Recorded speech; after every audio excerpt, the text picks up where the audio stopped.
Looking at Tina Sebastian, who had regained her human form, Aurelius couldn't help but marvel. To this day, magical magic still surprises him from time to time. The long skirt that had been torn apart by the bone-spurred fish fin just now was actually intact. He didn't see that Tina had used magic to restore it to its original state. The same is true for Nagini. After transforming, her clothes disappear, but when she returns to her human form, she still wears her clothes. It's not that Aurelius Ellis's soul only cares about other girls' clothes, he is indeed studying magic rigorously. Clothes are foreign objects, and the blood curse acts on the body, so when the blood curse or transforms, foreign objects such as clothes should not be affected. It looks like a game. Is the transformation process just a special effect? I want to take back what's mine. Siren City. It's not just Siren City, it's the Sebastian family's ownership and rule of Siren. Tina Lion opened her mouth. Goodbye. Aurelius stood up directly. There was no need to talk about this matter, it was simply impossible. As a sea wizard city, Siren City plays a key role in connecting American wizards and European wizards. It is also a commercial center for product exchange. After being here for so many days, Aurelius didn't know anything about the Sirens. Currently, Siren City has a parliamentary system similar to that of the Magic Congress, with the city lord and several elders forming an elders' council responsible for managing the Sirens. Look, who are these people? City Lord. Chris Shafiq. From this look he is a member of the British Shafiq family. Elder. Batchbase Weasley. Not surprisingly, he is an elder of someone in the future Three Little Ones. Elder. Harry Busbana, a famous pure blood family in Spain. Elder. Marsh Liu, you will know that he is from there when you look at his name. In addition, Liu Dao, the founder and lifelong minister of the Ministry of Magic in China. Elder. Behind the mountains and in the fields, the Japanese magical aristocracy are not the self-proclaimed aristocrats of the British magical world, but the real ones canonized by the emperor. Before magic was introduced to Nippon, there was an onmyoji with extraordinary power. The family ancestor was Yamabak Hitachi, who was known as the ancestor of Dunka Fangwei. He was the top dignitary of the Nippon Magic Institute. Elder. Abraham Potter E., who has little to do with the British Potter, is a descendant of the 12 Aurors of the Magical Congress of Magnesia. Elder. Kisanti Pedro, this is no longer a magical noble, but worse, the founder of the Brazilian Empire is named Pedro I. This is a wizard who has great influence in both the magic world and the Muggle world. Even if the Brazilian Empire has been destroyed, this influence will not disappear suddenly. Just such a group of people ruled the Siren City. Not to mention the power and influence behind these people, it was these people themselves, each of whom was a famous wizard. None of them would be worse than Graves, who was replaced by Grindelwald. Taking control of the Sirens away from such a group of people? It's not that Aurelius thinks he can't do it, but why should he do it? Even if he takes down the Siren City with all his firepower, will this country be able to maintain its position? That would offend almost half of the magic world in one fell swoop. Is he crazy? He wants to make enemies of half of the world's wizards just because he wants to know some useless information about the blood curse orcs? Grindelwald couldn't do this either. Siren is also a sea city that relies heavily on trade. Without commerce, there is no development value here at all. It can't even live in isolation and close the door. The most important thing is that Aurelius took the blame, but in the end it was Tina Sebastian, a strange woman, who made the final decision on Siren. He was kicked in the brain by a donkey, and he couldn't do this even after being kicked 11,000 times. One moment. Mr. Dumbledore. Auntie called Aurelius anxiously. I didn't make it clear. Please stay and give me a chance to explain in detail. Last chance. Aurelius calmed down his anger. If possible, he really hopes to complete the deal.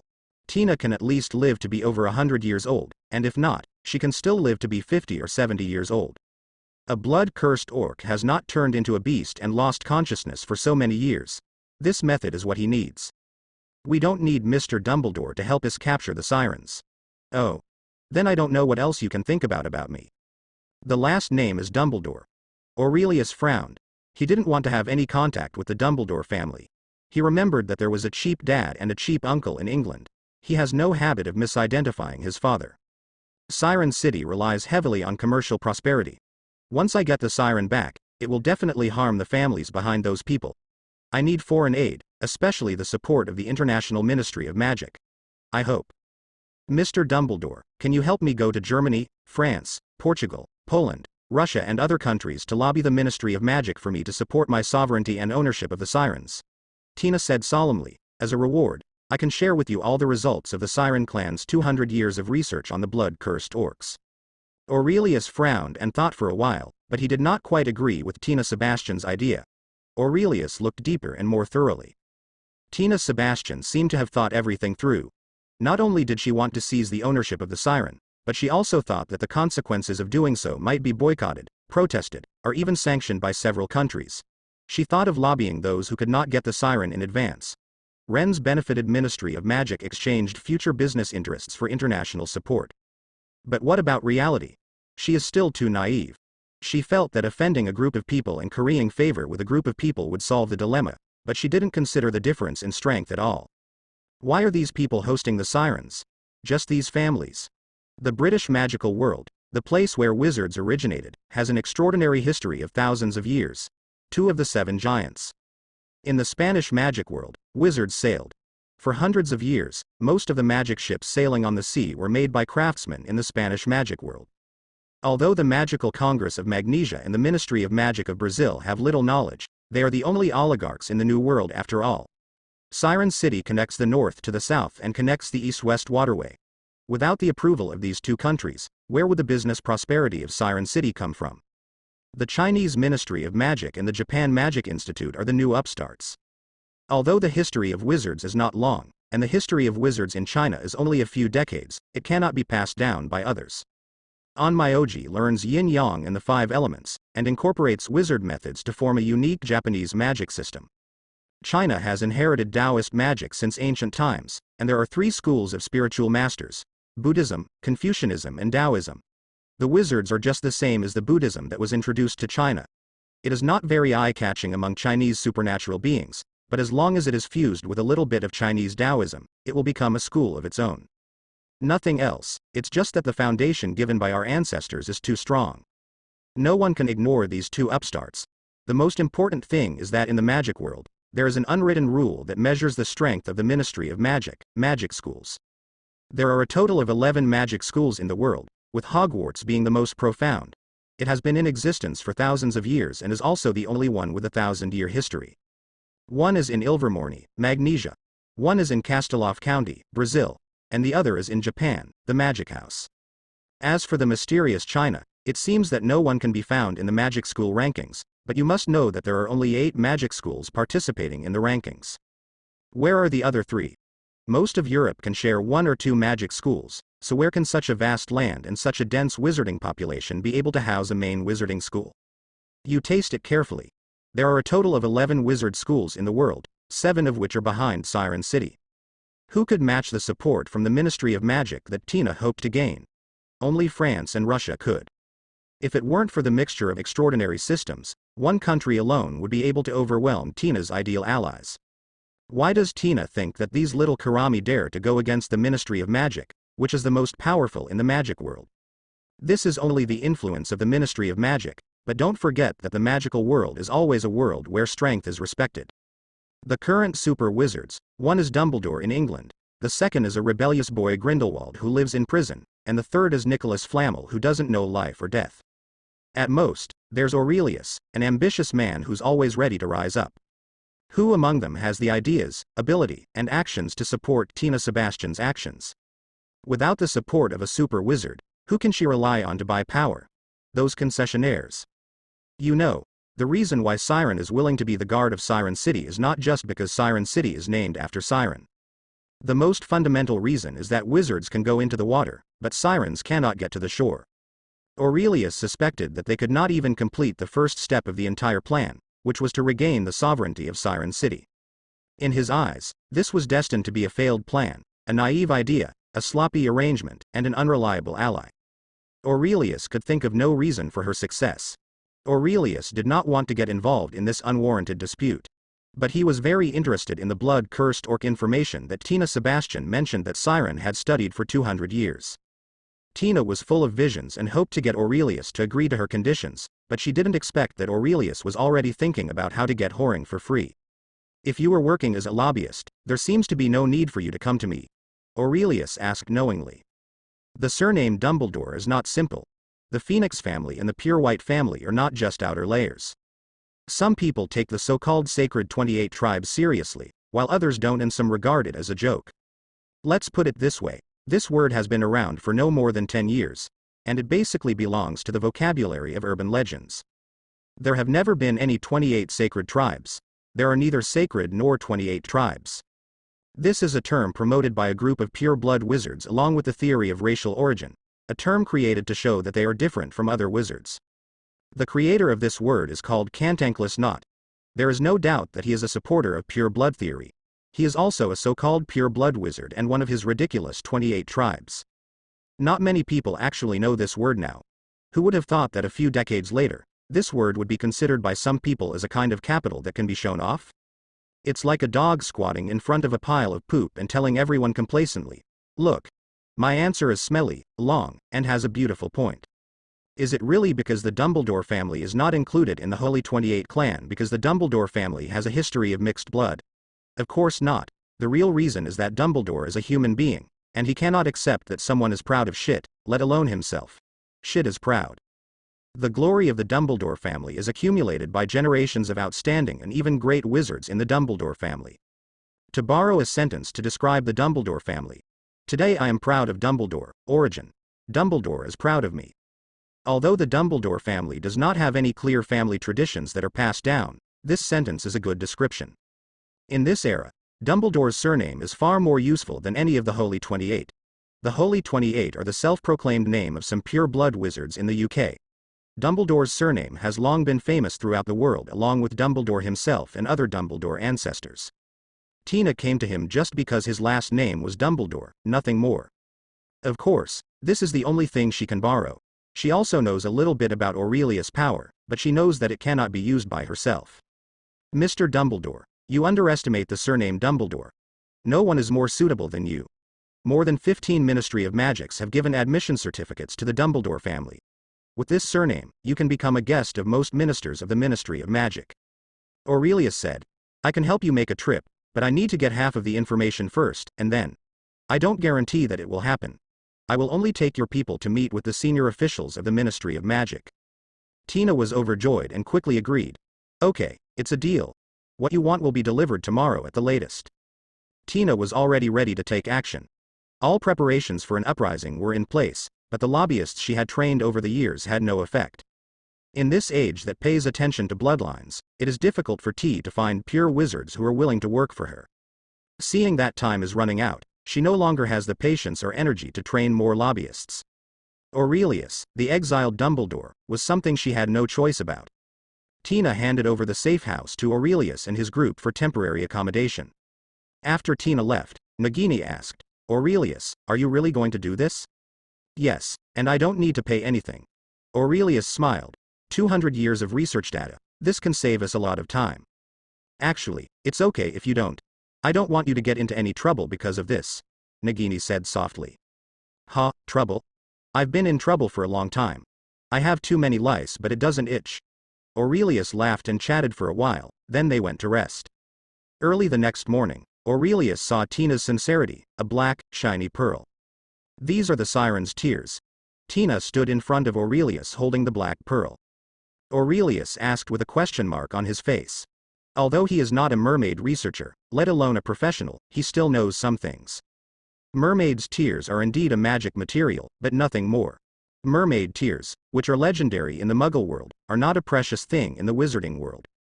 Moreover, the mermaid's tears don't always look like this. It is an alchemical product. My mother was cursed, which also made the girls in our family become blood-cursed orcs. They began to study blood-cursed orcs very early, hoping to find a solution to the blood curse. However, it is not that easy. Until my mother is completely reduced to a sea monster, there is no hope at all. It wasn't until I was 20 years old that the Sebastian family and the Sirens worked together to create this alchemical artifact, the Siren's Tears. Although it could not lift the blood curse, it bought time to the greatest extent possible. Aurelius's eyes flashed. This is what he needs. Completely lifting the blood curse. Perhaps the blood curse orcs were eager to get rid of something that threatened their lives at all times, but Aurelius was not. He never cuts across the board. Obscurus threatens life, but as long as it does not threaten life, Obscurus is the most powerful talent. The same goes for blood-cursed orcs. He had seen Tina transform and knew that Tina's solution must be to avoid losing her consciousness to animal instincts while still maintaining the ability to transform. I remember. What I want is all your research results and information. Aurelius looked at the thousands of tears that Tina handed over. Tina asked in surprise. Do you want the method of making sirens' tears? Including, but not only. Aurelius shook his head. It's not. I don't want to give it to you. The siren's tears use a lot of sirens' unique magic. You can't learn it. If you want it, I can give it to my grandfather and father's notebooks. Here you go. Those things are of no use anymore. I want to do some research and maybe get a Merlin Order of Merlin medal. Aurelius smiled. Don't you want to save your companions now? Tina looked at Nagini. Nagini didn't bite. Although she was jealous of the baby, she didn't show it. She believed Aurelius. I'm sorry, Ms. Sebastian. We have only known each other for 2 days. You should know that there is not that much trust between us. So, I think it is better for me to make my own judgment. As for Siren's tears, I think we are not in a hurry, right? As a sign of sincerity, I have completed the agreement between us, and you will fulfill it. Aurelius said. Tina smiled. Aurelius's words didn't sound so good at first, and he seemed to suspect that he might be doing something dirty.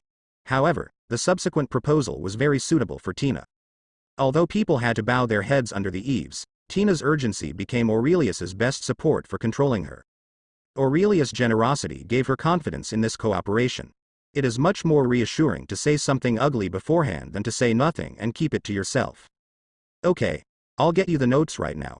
Tina put away Siren's tears and left in a hurry. Nagini watched Tina leave and asked, Are you worried that she has other thoughts? It's not the intention, it's the backhand. Aurelius shook his head. I judge others by myself. If I were her, would I dig out my heart and lungs when my partner doesn't show any sincerity? What we need is treatment. Your blood curse, once you give me this, what will you do if I immediately betray you? If it were me, I would definitely have a backup plan. Maybe not to cure you all at once, or to simply keep you as a hostage, or I'll give you something, but it won't be a good idea anyway. That's why you asked for the notes. Do you still plan to study it yourself? Nagini asked. Aurelius looked at her with a smile. Do you believe me? Shin. There is no one more worthy of my trust than you. Nagini did not hesitate. The notes were delivered quickly, and they were a big pile. Aurelius put them in his box and did not stay long. They planned to leave. To be entrusted by others is to be loyal to others. Aurelius had promised to introduce senior officials from the Ministry of Magic of various countries to them. He was a middleman. Any trouble Tina Sebastian caused would not be involved with this middleman. So, this is an honest transaction. Aurelius had no intention of taking advantage of others. He originally planned to travel around the world to find alternative materials for the Crystal Hub. Where else could he go? However, the previously scheduled trip to Egypt may have to be postponed. He has research materials in hand and can read them first. After getting the information, Aurelius and his party did not intend to stay for a long time. Tina Sebastian's eyes were almost full of sparks. She was in a hurry. She was so anxious. Aurelius stopped procrastinating and took the people on the road directly. Riding on Zuowu's back, he was riding at lightning speed. This kind of crossing of space, which was similar to shrinking the ground into an inch, was very smooth. It's as natural and comfortable as riding in a sports car. I'm afraid this woman is anxious. Aurelius chatted with Nagini. I feel it too, Aurelius. Why do I think she? I think her behavior is a bit funny. Nagini explained in confusion. Huh, you mean she came to us to handle such an important thing, right? Yes, I don't know much about this, but I feel that if it were me, lobbying the Ministry of Magic of various countries and finding allies should have been done a long time ago, but these days I always feel that she is about to launch an uprising. Similar. Aurelius laughed and said, You are very smart. You are right. She will revolt in a month at most. How do you know? Of course Aurelius knew how he could talk to a stranger about a deal involving rebellion without any reason. Last night, Aurelius released his black mist, and the mark had already been placed on Tina Sebastian. Let's put it this way, if Aurelius's conjecture yesterday was just a conclusion based on what he saw and heard in Siren City these days and using very daily information, then now, Aurelius may be better than Tina. He was aware of her arrangement. She started arranging it decades ago. Aurelius couldn't help but sigh. Longevity means willfulness. Starting from decades ago, Tina Sebastian began to make the siren conscious. cultivate orphan wizards, but there are not many such orphans, and they can find even fewer. These orphans are raised by mermaids, and then sent back to human wizards when they are about 11 years old, to go to school, grow up, and join the workforce. These orphans, the sole purpose of the orphan is to get close to the powerful figures in the Ministry of Magic and promote alliances with them. Ah. Then why does she want to find us? Oh, of course it's because of bloodline. Orphans can be traced from school to work. Since many wizards are of Muggle origin, it's normal that little wizards under the age of 11 are not admitted. This also makes Sirens the spy has not been discovered. Aurelius smiled sarcastically. It is true for success and failure. The lineage theory in the wizarding world is booming now, and it is difficult for a wizard who has been marked as a Muggle-born since childhood to be promoted. To make matters worse, I have been working in the Ministry of Magic for decades and I am still just a small clerk. It is not easy to see the Minister of Magic and what he has done. What about the Minister of Magic? Seeing that the uprising is approaching, the spies she had high hopes for have disappointed her time and time again. Can she not be anxious? Aurelius smiled. But this also made her understand that in the magical world, it is important to have a noble background. Nagini asked. Yes, Aurelius nodded. Actually, I saw Siren the day we first came to her. Oh. There is a Leviathan in the Siren tribe. This Leviathan felt the aura of Obscurus. Therefore, she noticed me, fearing that my appearance might disrupt her plan. She tested me, but she didn't success, but also realized that my power is far superior to hers. Aurelius threaded the needle and connected all the abnormalities in these days together. She was uneasy, so she performed a divination prophecy. I guess she wanted to know if I would affect her plan, but she accidentally discovered my name. The surname Dumbledore is too famous. With Albus Dumbledore becoming famous all over the world, Siren City is a seaport city with a strong commercial atmosphere. It is normal for her to know. She realized the opportunity. A drifting Dumbledore. Even if I didn't grow up in the Dumbledore family, as long as I have this surname, I can easily get the courtesy of the heads of the Ministry of Magic of various countries. Aurelius concluded. Her trouble is that she has no way to contact these people, not whether she can lobby successfully. You are only a guide, and you are both crucial and unimportant in her plan. Is this why? Nagini was relieved. What she feared most was confusion. The unknown was the source of fear. It's easy to understand what Tina is planning and then weigh the pros and cons. Obviously, Aurelius felt that this was something he could do, so he agreed. Then where should we go first? Portugal. You come from the Sirens? 2 people and a magical animal? Staff from the Portuguese Ministry of Magic are checking the entry procedures of Aurelius and his party. Yes, our transportation is not illegal, right? Aurelius said with a smile. The staff shrugged, and the automatic quill stroked gracefully on the document. It was no violation before entry, but not now. The only ones you can use are apparition and flying broomsticks.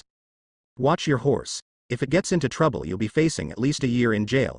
By the way, what are you doing here? Travel. We are traveling around the world. Aurelius replied. Ha. Travel? Is it a graduation trip? It's so enviable. When I graduated, I also wanted to take my girlfriend to travel with me, but unfortunately we didn't save enough travel funds. Welcome to Portugal, the staff said with a smile, holding in his hand picking up the steel seal. He raised his head and asked, I haven't asked your names yet. Nagini. Aurelius Dumbledore. He wanted to use the last name Dumbledore, and of course he would not hide it. Okay, Nagini. Asian. The name is weird, Aurelius Dembu. What? The steel seal in the staff's hand automatically changed letters, stamping 2 when poking and proofreading. He paused for a moment, raised his head and stared at Aurelius, his mouth wide open. You. Is something wrong? Sir. No, you Bleedo? The staff member said cautiously. Yes. The British Dumbledore? I don't know where there is another Dumbledore. Merlin's beard. The staff member screamed strangely, wiping his palms on the clothes behind him twice, with an excited look on his face. Mr. Dumbledore, it's nice to meet you. You seem a little too excited. No, sir, I met Mr. Albus Dumbledore once when I was studying. His magnanimity and wisdom impressed me and I will never forget it. I graduated from Beauxbatons. Emotions are the fanboy of my cheap uncle. But this is normal. Albus, like his old lover, has extraordinary charisma. Many wizards in the magical world worship both and are willing to follow them. It's just that Albus Dumbledore doesn't need it. Welcome. Welcome again to travel to Portugal, Mr. Dumbledore. He finally calmed down the little fan, and he respectfully handed over their documents. Thank you. Aurelius took the formalities and left the Ministry of Magic with Zuo Wu and Nagini. I didn't expect that I would get the credit. The influence of the name Dumbledore is greater than I thought. Aurelius couldn't help but sigh. You know, Lao Dangtu is not at the peak of his reputation yet, and he has not yet experienced that duel that will go down in history. But even so, as a relative of Dumbledore, he received such warm courtesy from the Ministry of Magic in a country. 4 words. So terrifying. This is troublesome, Nagini said with a smile. You don't want to have anything to do with the family, but now, you owe a huge favor. Aurelius said jokingly, you also owe me a favor. It doesn't matter, I'm relying on you. Nagini smiled brightly, a smile of freedom and hope that shocked the world, and Aurelius couldn't help but feel a little dizzy. He is not a pornographic person, but he is a normal man. Appreciation, purely appreciation. Let's go, we need to find a place to stay first. With a slight cough, Aurelius said, holding the magic map that the staff just gave him. The Portuguese magic world is sparsely populated, with less than 1,000 wizards in total. Although it was an independent ministry of magic, Aurelius really didn't understand the use of gaining support from such a weak ministry of magic.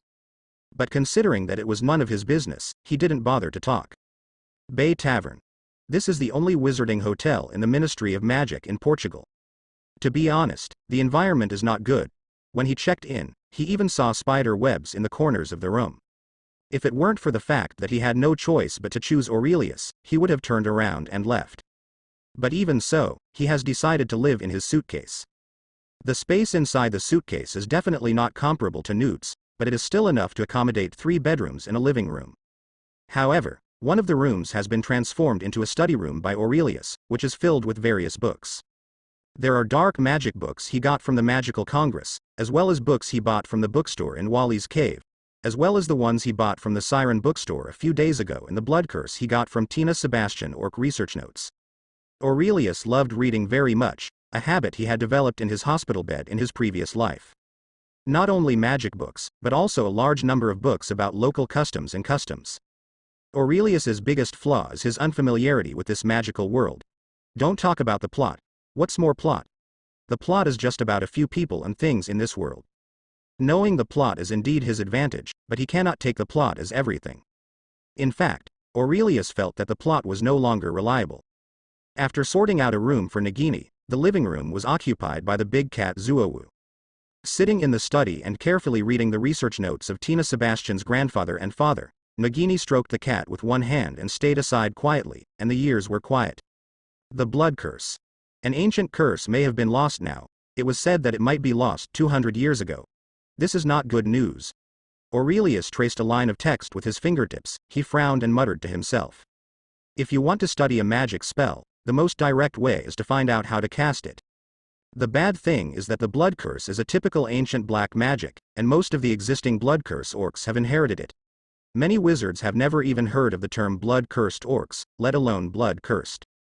Most of the existing blood curses may not be the kind of blood curse orcs, because this kind of blood curse has obvious flaws. It's not immediacy. Such an evil curse must be used with a certain degree of hatred. Of course, with such a great hatred, one hopes to get immediate revenge. But it would take more than 20 years for the blood-cursed orcs to completely complete the effects of the curse. This did not meet the demands of those who cast spells, so they were slowly abandoned and eliminated. The same goes for other blood curses. Although they have the advantage of causing harm to future generations, their slow effectiveness is also the main reason why they are on the verge of being lost. There is no casting information for the blood curse, which undoubtedly creates a huge problem for cracking the blood curse. Aurelius rubbed his forehead and asked, "What time is it?" 6 o'clock, Nagini replied. "Let's go out, it's almost time." After getting out of the suitcase, Zuowu stayed in the suitcase and was not allowed to run around. Zuowu was too lazy to get out. Arriving at the lobby of the Bay Tavern, the semi-open lobby is full of magic. The Bay Tavern is located in the Azores Islands in the North Atlantic Ocean. That's right, the Portuguese magic world is not in Portugal at all. But like Siren, he belongs to Haicheng. The only difference is that this is a shared territory for muggles and wizards. The Bay Tavern is hidden deep in a ring of submarine volcanoes. The entire lobby is like a crystal palace under the sea, separated from the seawater by a magic film. You can easily see the underwater scenery through the film. This is Chi-Chi-san, an immortal volcano. The only way to get in and out of the Bay Tavern is through the bubbles. Taking one step forward, part of the membrane that isolates the seawater separates and wraps the whole person, forming a colorful bubble that holds the person out of the water. Several cute pufferfish hit the bubbles and were so frightened that they bulged into thorny balls. Fortunately, the bubbles looked fragile, but they were actually made by magic and were tough enough. They just made ripples and slowly floated up. The moment the water breaks out, the bubbles disperse, but the people inside will not fall into the sea again. It's like there is an invisible bridge on the sea level, and you can walk freely on it. However, Aurelius and Nagini had no intention of leaving. Aurelius took out a brass whistle he brought from the tavern and blew it, which made a sound similar to the sound of a conch. I wrote a greeting note to the Portuguese Minister of Magic and made an appointment to visit at 7 o'clock in the evening. We have to buy some small gifts first. It's hard to go empty-handed when visiting. Woo, as if in response, the large conch flute draws a white wave from the distant skyline. A long galley came before them. The bow of the ship looks very funny, it is an octopus with a conch on its head. Welcome aboard the conch, I am today's crew member Omi Parker. The expressionless wizard crewman said the welcome words he had said countless times again. Where are you going? We're Shelled, Pier 7. Chengwi, Juxik and 11 Nats. Although the wizarding currencies of the magnesium in the UK are different, basically the entire European wizarding world uses the galleon system. After all, it comes from the same source. There are dozens of magic ministries in Europe, so there is no need to have dozens of currencies. The goblins are disgusted. Very troublesome. Walking into the cabin, the space inside is much larger than the outside, obviously, the traceless stretching spell. There are neatly arranged seats inside. It doesn't look like a boat, but more like a bus. Bang. Omi stretched out his hand and knocked on a window, shouting, Wursled. Wah wah, the oars are unmanned and automatic. Although the frequency is not fast, it can travel extremely fast. Outside the glass of the cabins on both sides, the scenery recedes rapidly, which seems to be much faster than Skander's. It seemed that not long after, Aurelius felt the ship slow down. Wursled is here. Have a pleasant journey, both of you. The entire crew of the conch is at your service wholeheartedly. Walking off the boat, they are at a public pier. Wursled is the only wizarding village in Portugal's magical world, and it is also located on a remote island. Such a small island has few resources and is looked down upon by muggles, but for wizards, lack of resources has never been a problem. Their convenient transportation means that they will not care about the shortcomings of location and distance. The home of the Portuguese Minister of Magic is here. There were several wizard shops in Worcester. He randomly found one, bought a souvenir, and walked towards the home of the Minister of Magic. In order to avoid problems during the first meeting, Aurelius introduced some information about the minister to Nagini. The Portuguese Minister of Magic is called Paul Herman. He was born as a Muggle wizard. There are only about 1,000 wizards settled in Portugal. It is also one of the rare Ministry of Magic without supporters of blood theory, because there is no so-called wizard aristocracy here. Then Miss Sebastian has thought very well. From this point of view, the Portuguese Ministry of Magic is also an easy ally for her to win over, Nagini said. It seems so, but actually it is not. Considering the bloodline position, it is true that Portugal is the alliance partner of the Siren, but I am not optimistic about it. Aurelius shook his head. The Portuguese Ministry of Magic is in the International Federation of Wizards and other international wizards federations. Activities and organizations are all very transparent and low-key. This is self-awareness. A small ministry of magic like this is not willing to take the risk of offending those big ministry of magic to support a lonely person. Don't look at me like that. Aliens are treated as inferior humans, let alone fish who have given up their human identity. Looks like the trip was in vain. That's not that bad. At least, it would be good to get to know a few more friends. Well, here we are. Aurelius stopped in front of a small European-style building. The small building is not big, but it is very exquisite. It has the sea behind it and the location is quite good. There is a courtyard in front of the door. A grill is being set up. A man is chopping firewood with an axe and 10 beautiful hostesses are picking vegetables and preparing food with their 2 children. Looks like we're having a barbecue. Aurelius smiled and knocked on the low wooden fence door. Oh, are you? The man put down his axe and wiped his sweat and came over. The man has a very decent appearance, a tall nose, and bright gray-black eyes. He is wearing a Muggle light blue shirt. The cuffs are rolled up for easy work, and the 2 buttons on the collar are unbuttoned. I'm sorry, Minister Herman, for being so uninvited. Aurelius Dumbledore, this is my companion, Najib. Aurelius smiled and shook hands with him. Oh, Mr. Dumbledore, please come in quickly, please come in. Paul was very enthusiastic and opened the door and invited the two of them in. The ladies and children who were busy stopped and came over. Let me introduce you. This is my wife, Fiona. These are my eldest daughter, Katie, and my youngest son, Dick. Fiona has been very happy to receive your invitation and has specially prepared to welcome you too. Paul smiled as he introduced his family to Aurelius.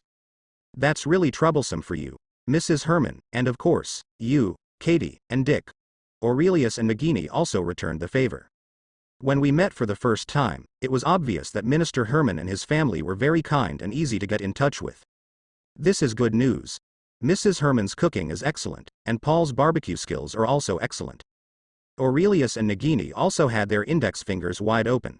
To be honest, I was a little scared when I first found out, Paul said jokingly.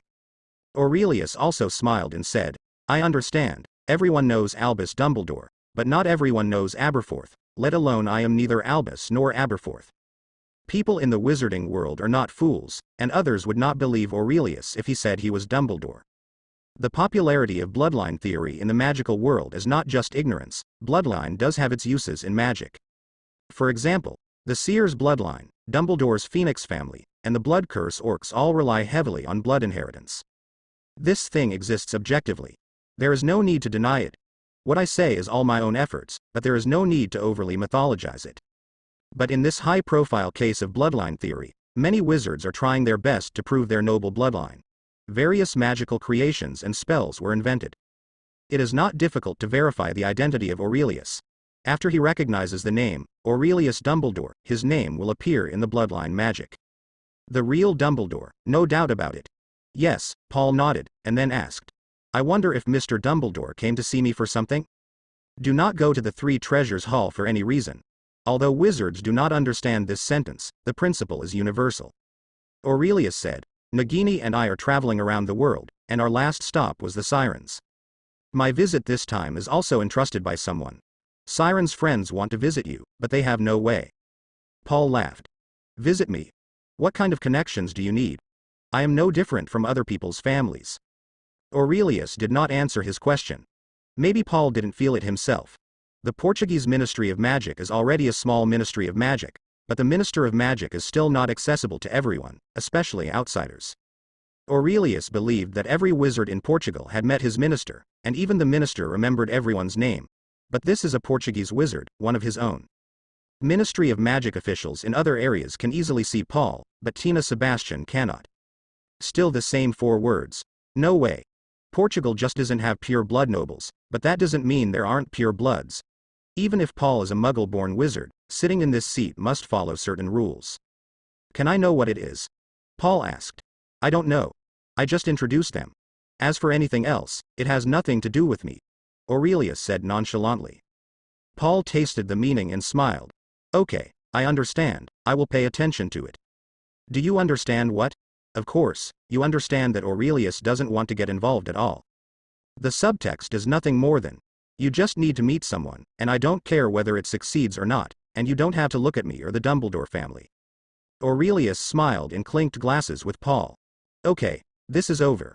All that was left was to eat and drink. We had a great time chatting. Paul is a very talkative person and you feel very comfortable chatting with him. It's a friendship. After bidding farewell to Paul, Aurelius and Nagini returned to the Bay Tavern by boat, and borrowed the tavern's messenger to tell Tina of the Sirens. In the next few days, Aurelius and Nagini were shopping in Portugal. The second step is to spread the word. He also needs to find a crystal substitute. As expected, Aurelius received Tina's reply, which was not smooth. Paul did not agree to her alliance, and even refused her request for support. As expected, Aurelius watched as the note in his hand turned into ashes. The Portuguese magic world has a sparse population, and the Spanish Ministry of Magic is right next door. It's so stuck, how could it be possible to agree? Tina wanted Aurelius to lobby in many countries. She wished that Aurelius could sit on the chairmanship of the International Federation of Wizards and speak for the Ministry of Magic around the world. But this is obviously impossible. Aurelius also told her frankly that Portugal was his first stop. He would cross the Strait of Gibraltar and go to the Ministry of Magic in several countries along the Mediterranean Sea. Among them are France, Italy, Greece, Egypt and other magical powers. It also includes the former Ottoman Ministry of Magic in the future Algeria, Tunisia, and Libya. It can be said that it is very sincere. But among these ministries of magic, Aurelius felt that the Egyptian Ministry of Magic was the most reliable. They are relatively more independent and have a special magic system. There are even a large number of Egyptian wizards who deny their identity as wizards and call themselves priests. If you want to cause trouble and find allies, this is the ideal choice. But Tina Sebastian obviously didn't know enough about Egypt, and the Egyptian magic world did not appear in her lobbying targets at all. Of course Aurelius wouldn't say either. This was a thankless task, and besides, Aurelius' knowledge of Egypt only came from writing, and he had never been there. Let's go. The next stop is a tough one. To be honest, I don't have the confidence to still get the treatment here, Aurelius and Nagini said. Where? France. The Ministry of Magic exists in every country in the world, but there are differences between the same Ministry of Magic. There is no doubt that the French Ministry of Magic is among the top, or even the only, group in the global wizarding world. Not only because France owns Beauxbatons, but also because, among the most famous super wizards in the world, Nicolas Flamel is French. For now, the reputations of Albus Dumbledore and Gellert Grindelwald cannot be compared with Nicolas Flamel.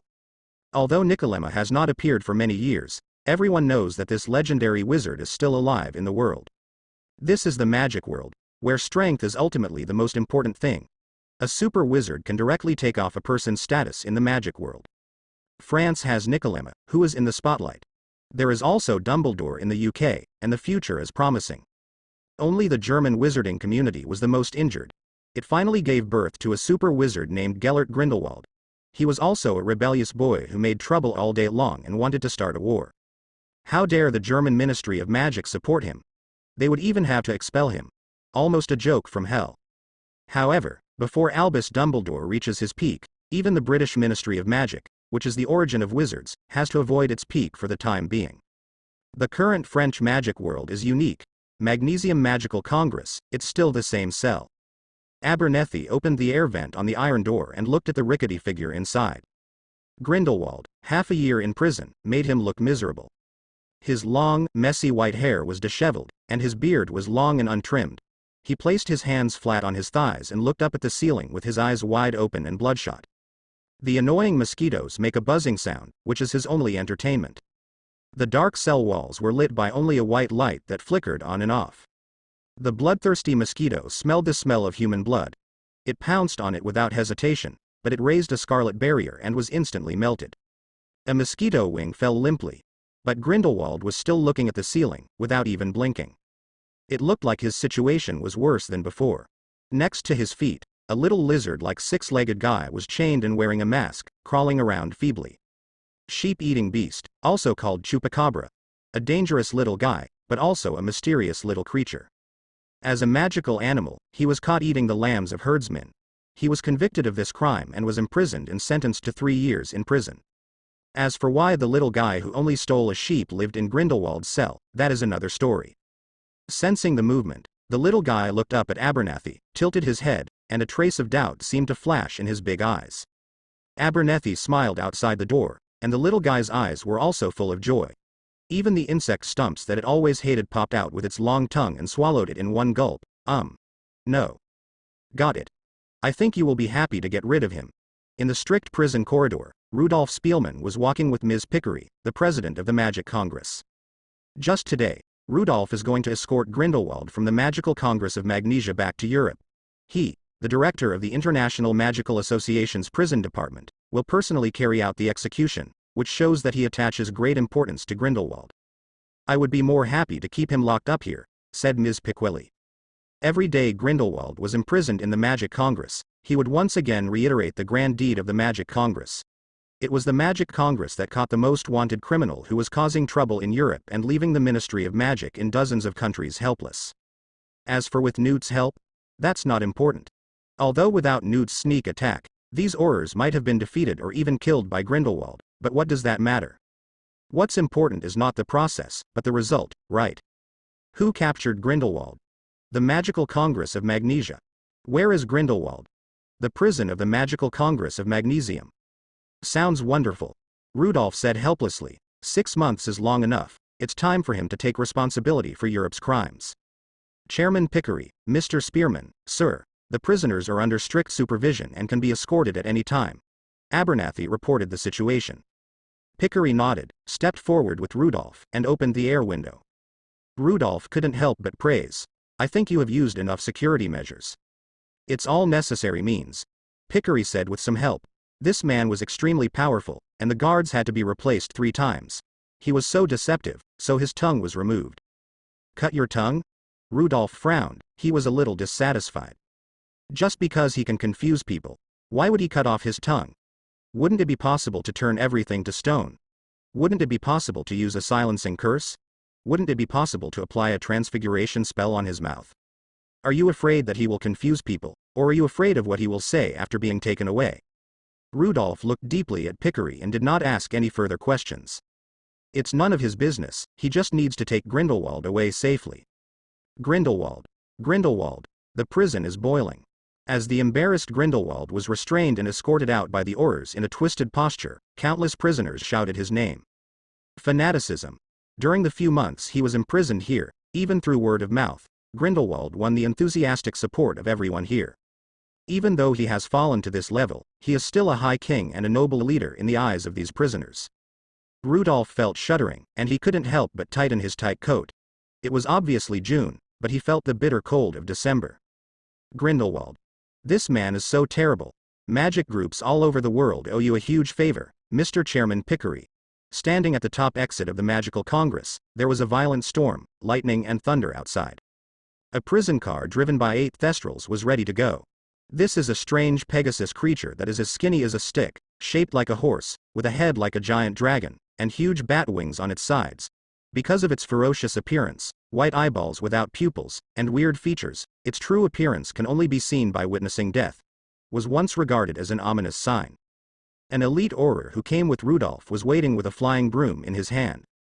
What they were about to escort was the most dangerous dark wizard in the world. Even if he didn't have a wand and was bound by magic, they still didn't dare to be careless. Don't underestimate him, Pickery warned.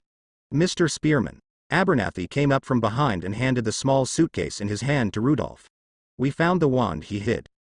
Finished? Pickery looked at him doubtfully. Abernathy? Abernathy paused, then stretched out his hand with slight hesitation, and this. It was a small pendant that looked like a small medicine bottle filled with red liquid. The silver hollow pattern looked very delicate, like it was made by a fairy. No one knew what the red liquid was. No wizard would dare to try it.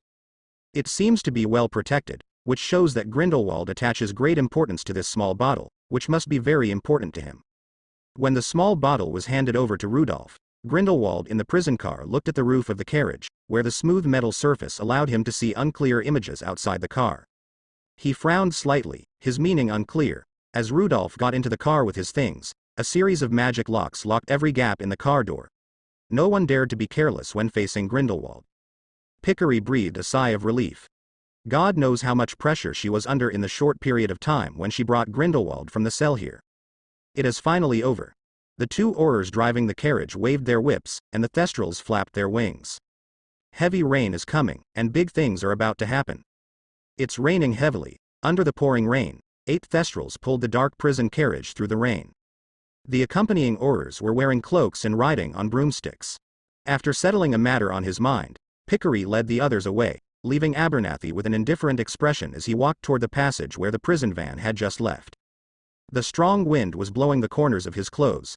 His cold and proud eyes were deep, looking at the prison car speeding eastward, and he took out his wand. It was a dark wood wand. It was very long, longer than most wands, a full 15 inches. It had an interesting shape, like a sugarcane, with one section after another, and every other section had a ball-shaped section. The scar is covered with densely packed concave holes.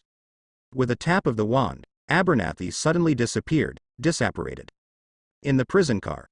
Rudolph did not look at Grindelwald opposite him, even though it was an extremely exciting experience to be in the same room with the most dangerous dark wizard in the world. He knew how many limitations Grindelwald had. He didn't have any desire to communicate.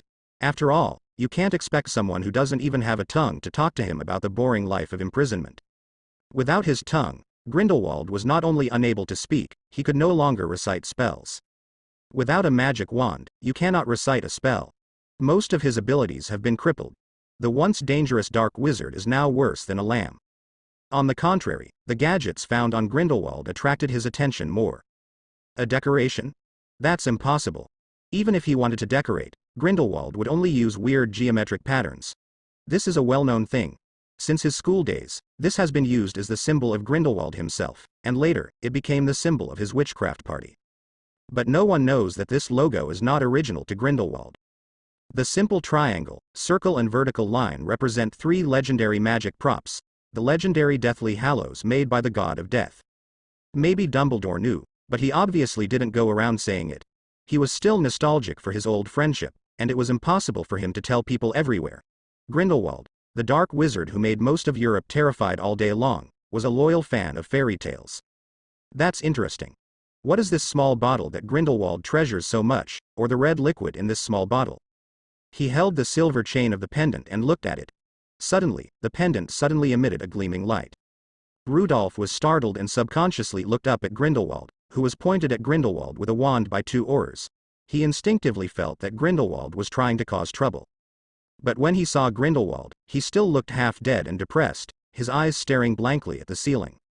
Call a false alarm. Rudolph was even laughed at by his stupid performance. At this point, what power could Grindelwald have to resist? Can you still argue with a silver tongue? Huh? In order to cover up his cowardice, Rudolph laughed and teased Grindelwald. Without a tongue, he still had a chance to refute. It was just an angry look, and the angrier he was, the happier Rudolph felt. But the development of things often does not go as expected. Grindelwald in the carriage suddenly showed a very painful expression. His face twitched uncontrollably, his skin spasmed, and it was visible to the naked eye that it was twisting and deforming. His messy long hair was getting shorter, and his fine stubble was receding.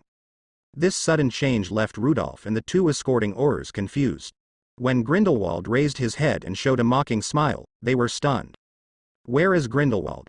Sitting in front of them, the person they were escorting was clearly the assistant to the security minister of the Magical Congress of Magnesia, Abernethy, who had handed Grindelwald's wand and pendant to him not long after they parted. It was Abernethy who was taken away by them. Then, at the same time, under the hood of the prison car, the indifferent Abernethy raised a smug smile. The crazy rain was hitting him, but he was enjoying it immensely. The streams of water slid down his cheeks, and he was in a state of ecstasy. The human body transformation technique is dissolved, revealing the true appearance. It was Grindelwald who was supposed to be sitting in the prison van.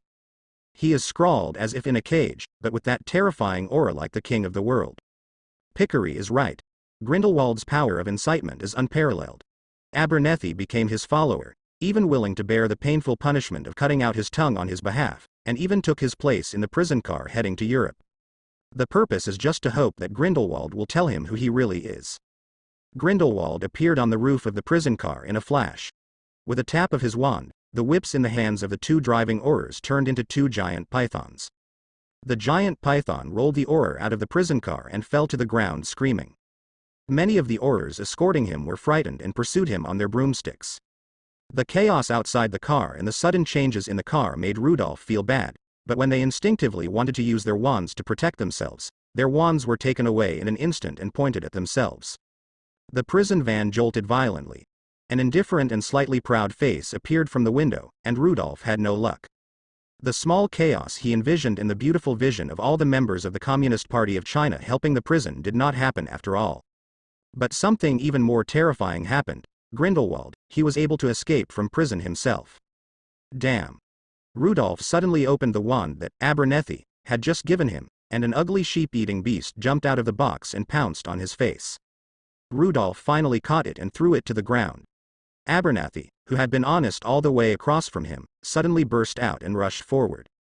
Abernethy, whose hands were tied, screamed and hit Rudolph on the stomach.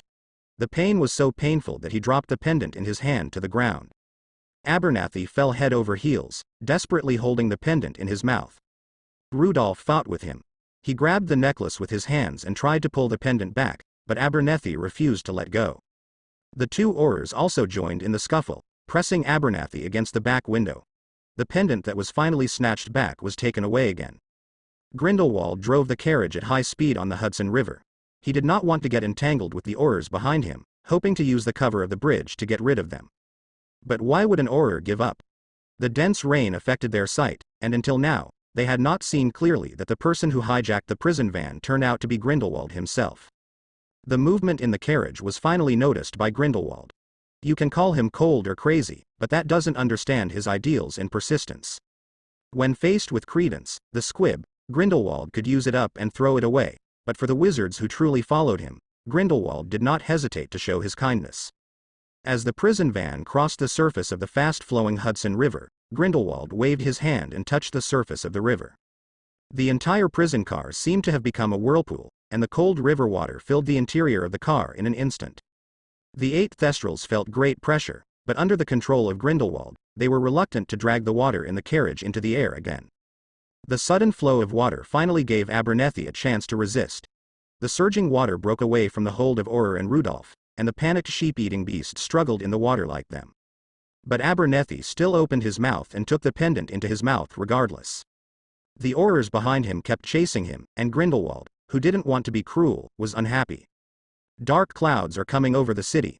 The magic wand was raised high, and terrible thunder and lightning fell from the sky, just like the arrival of divine power. There was an unlucky guy who accidentally hit lightning. He lost consciousness in an instant and fell from the sky. He didn't know whether he was alive or dead. The terrifying electric arc made the Aurors use their weapons, but to no avail. The Aurors are still chasing, and the lightning won't stop. One Auror after another was shot down. Science tells us that the strike of lightning is not just 1.5 to 3,000 meters is still not a safe range. After dealing with the pursuers behind him, Grindelwald finally had his hands free. He grabbed the corner of the prison van with one hand and turned over to the side door of the prison van. With a wave of the wand, the door of the prison van was dismantled. The raging river found its outlet and rushed out of the prison van with the 2 Aurors. You have joined a noble cause, my friend. Grindelwald took the pendant from Abernethy's mouth and put it in his breast pocket. Abernethy felt his new tongue in a daze, which was a long, forked tongue that looked more like a lizard or a snake. His tongue, which was pulled out by torture, grew back. Is this something magic can do? Regeneration of severed limbs is still a problem in the wizarding world. Otherwise Mad Eye would not have a prosthetic leg or a magic eye, and Professor Kettleburn would not have to be half a human being. But it seems that this does not pose a problem to some powerful wizards. Grindelwald is obviously one of them. Turning his head, Grindelwald looked at Rudolph, who was still biting by the sheep-eating beast. He stretched out his hand to take down the sheep-eating beast. The sheep-eating beast, which was pretending to be a tiger, kept baring its teeth and claws at Rudolph. The blood on its mouth and claws seemed to make this behavior very convincing. Ooh. But it didn't last long before the sheep-eating beast was soothed by Grindelwald's gentle voice. Yes, I know, I understand, Antonio. The little sheep-eating beast named Antonio felt aggrieved and kept rubbing Grindelwald's neck and cheek with its bloody mouth, as if looking for comfort and a hug. Listening to the owner's comfort, Antonio became even more aggrieved. He kept whimpering. Maybe this annoyed Grindelwald. His gentle face was filled with disgust. You are too noisy. Let go. The unprepared Antonio was instantly sucked away by the huge wind pressure. Grindelwald was indifferent, like a superior king, pulling up the sluggish Rudolph. He knew that all his subordinates might be dead, and then he might be next. He was scared, terrified, but he didn't have a wand. He held Grindelwald's hand and refused to let go. But he didn't expect that Grindelwald would drag him out of the car like this, and the huge wind and rain seemed to drag them down at any time. In panic, Rudolph discovered that the arm he was holding the wand he had just lost. Grindelwald let go, and the wand fell freely in the storm. Rudolph was so frightened that he kept repeating, no, no, no, no. Grindelwald had heard many such wailings. He waved his arm expressionlessly and Rudolph's hand slipped. Ah! Grindelwald couldn't help but tilted his head. The old guy's shouting made him upset. On his deathbed, Rudolph found his only light. That magic wand. Rudolph desperately stretched out his hand to grab the wand, but the close distance seemed as far away as the ends of the earth for 10 moments. Seeing that he was about to be photographed on the river, he despaired and even began to think about his life. Unexpectedly, he took a magic wand and slipped it into Rudolph's hand, shooting a shock-absorbing spell to save him from being patted into a patty. Or science tells us, if you fall into water above a certain height, the consequences will not be much better than if you fall on the cement floor. Grindelwald saved him. Yes. Grindelwald has never been a murderer. What people fear about him is his power to incite people's hearts and his paranoid evil dreams. Even in order to preserve the spark of war between wizards and muggles, they would not kill him if they could. Rudolph saved his life in the turbulent drinking water.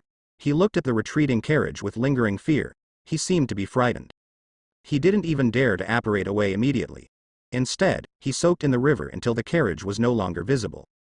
The most dangerous dark wizard in history, Grindelwald, escapes from prison. The stupid magic kingdom of Magnesia let the devil go. Shocked.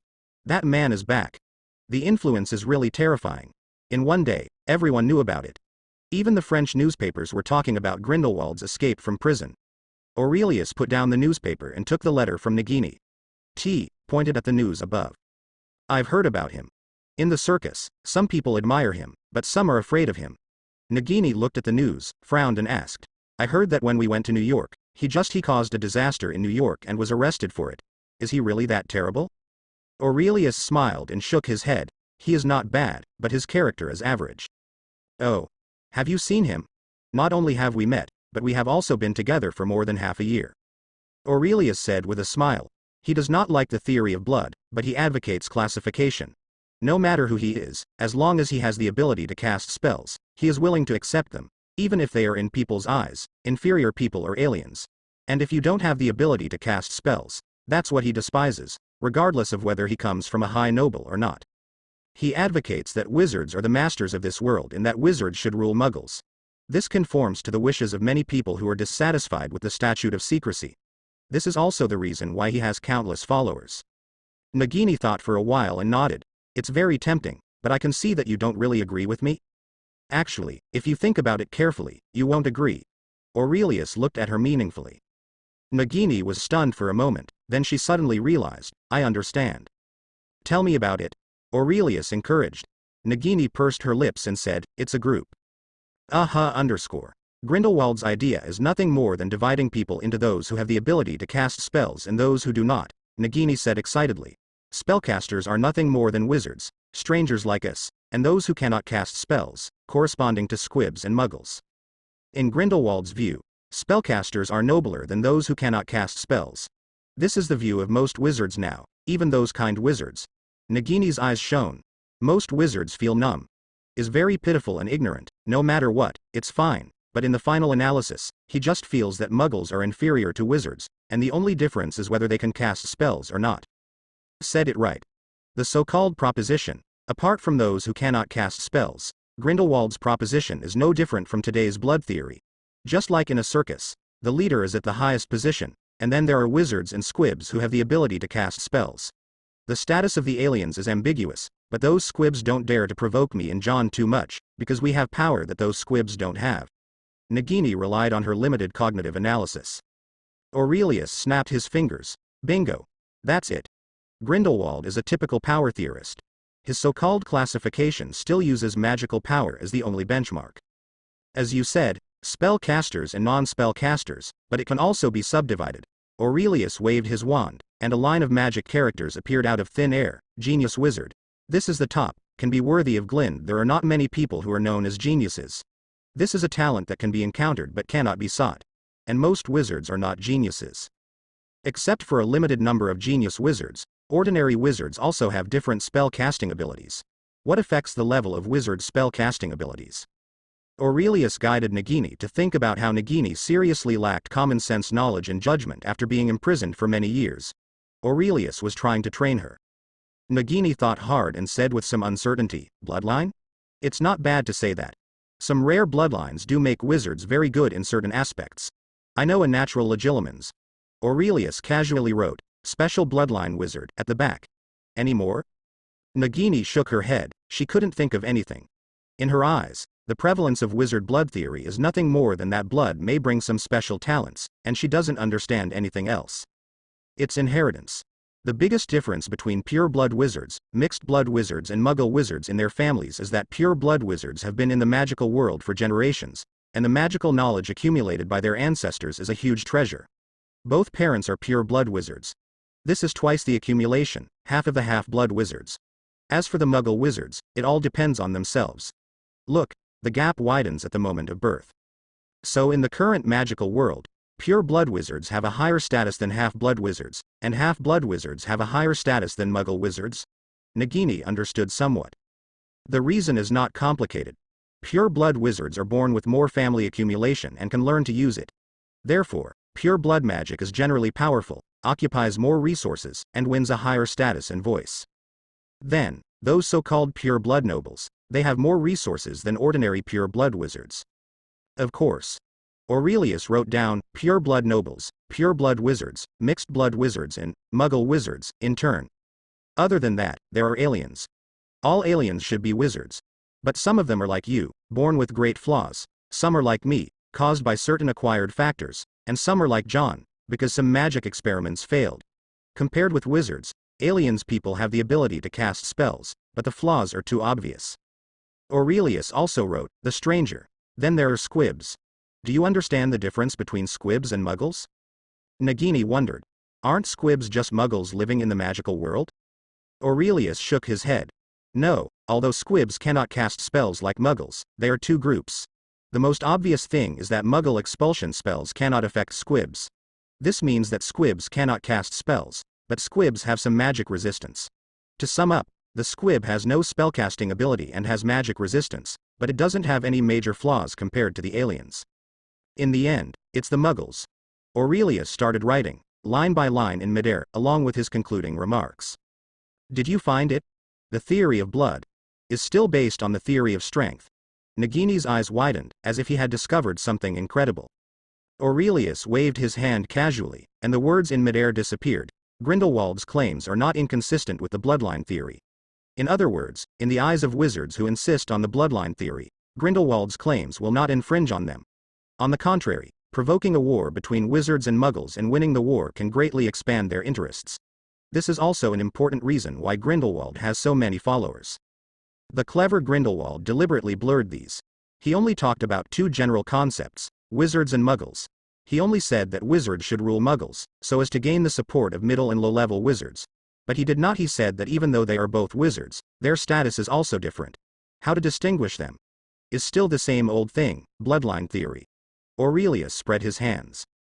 Grindelwald really understands people's hearts, and the ideas he puts forward allow him to maximize the power of other wizards to accomplish what he wants to do. As a wizard, Grindelwald can trample on muggles everywhere he wants, because he is at odds with muggles. Having foreseen the future, he had long been convinced that there would be a battle between muggles and wizards. Rather than wait for the muggles to discover the existence of wizards and once again set off a medieval witch-hunting craze with those terrifying technological artifacts, Grindelwald thought it would be better to take action in advance. It can be summed up in the same 4 words, conquer the world.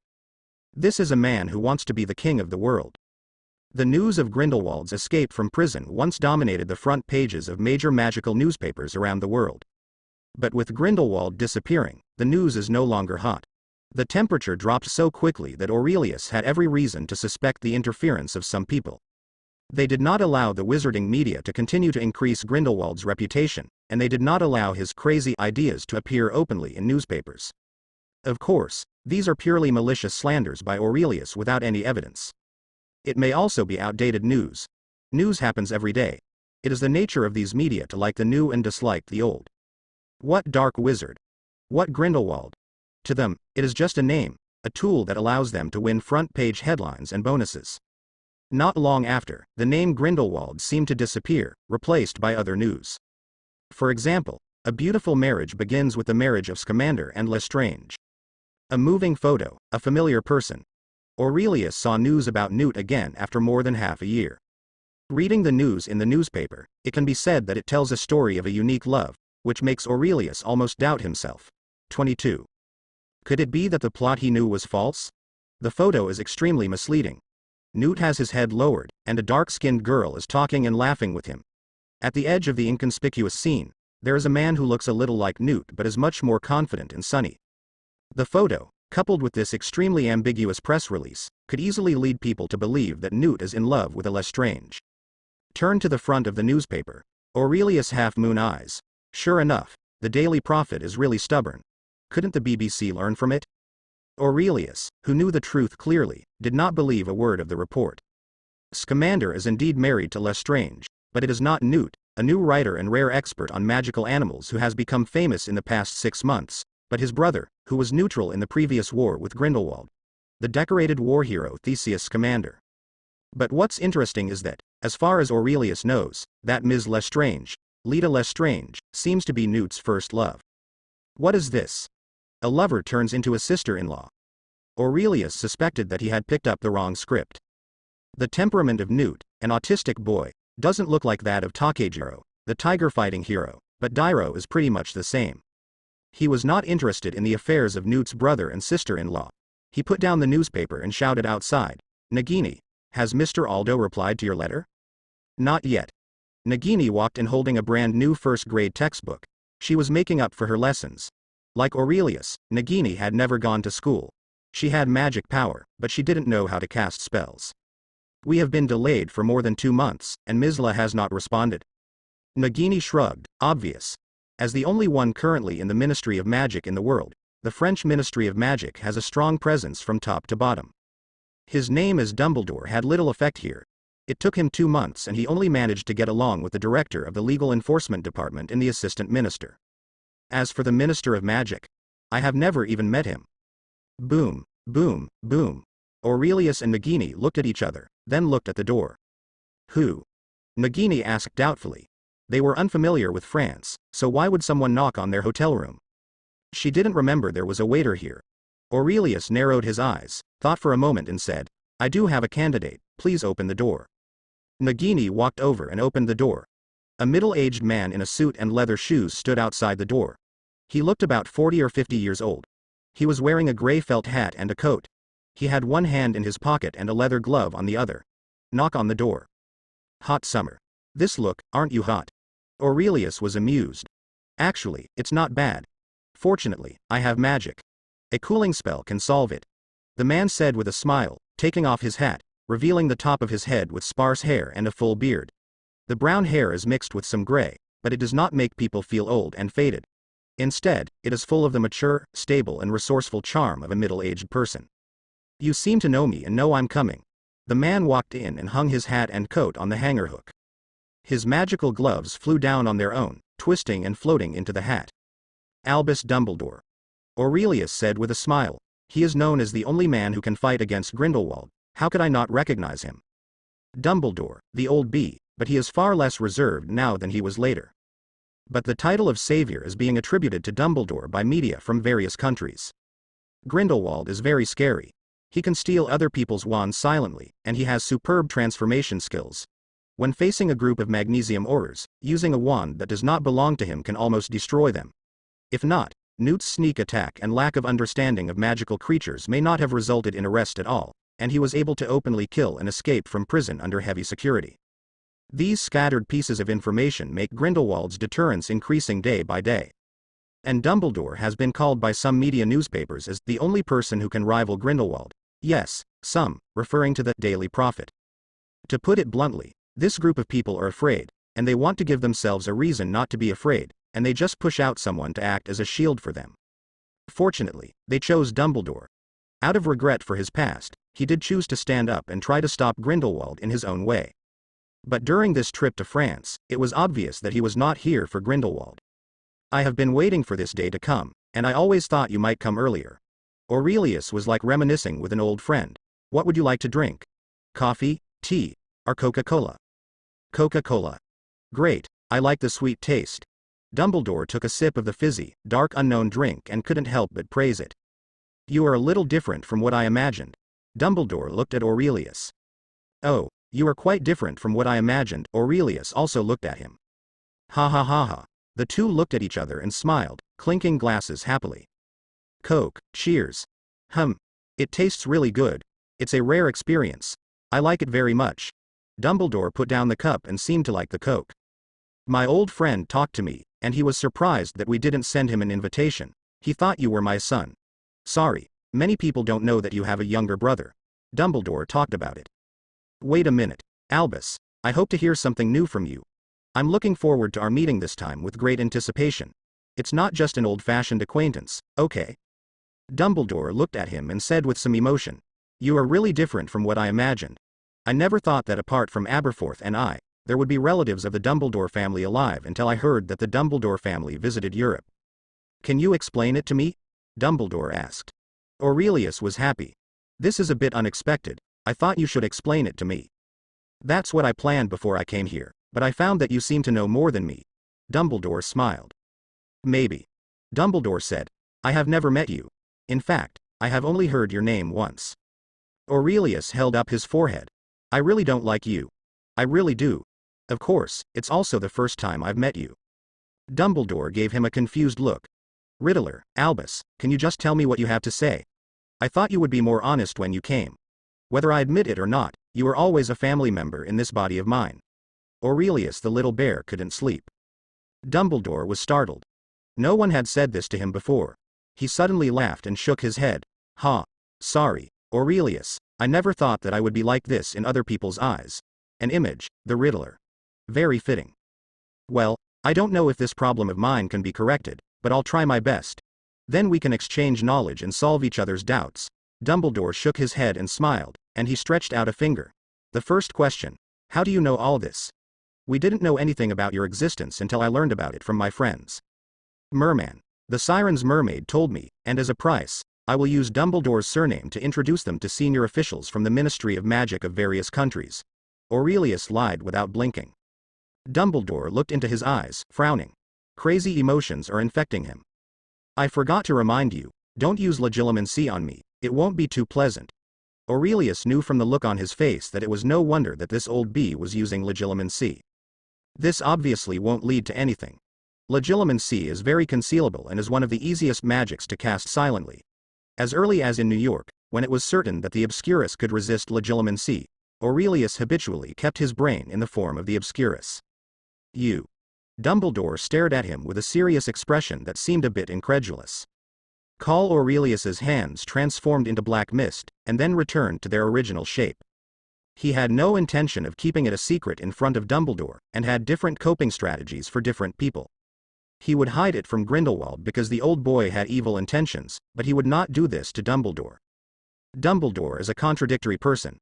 When he was young, he was indifferent to his family and devoted himself to pursuing the true meaning of magic, just like Grindelwald. But with the death of his father, his mother, his sister's death and his brother's hatred, he suddenly came to his senses. From then on, woolen socks became his symbol, and his family became what he longed for most but couldn't get. Does it look familiar? Aurelius asked him with a smile, like my aunt. The Obscurial. Dumbledore stared at him. So it's you. Don't say that, it makes me look like a villain. To be precise, I seem to be the victim. Aurelius shrugged. Dumbledore exhaled slowly. You are right, you. Daughter the biggest victim. Son. I'm sorry. I didn't know anything about your existence. You say this as if you were my father. Aurelius rolled his eyes.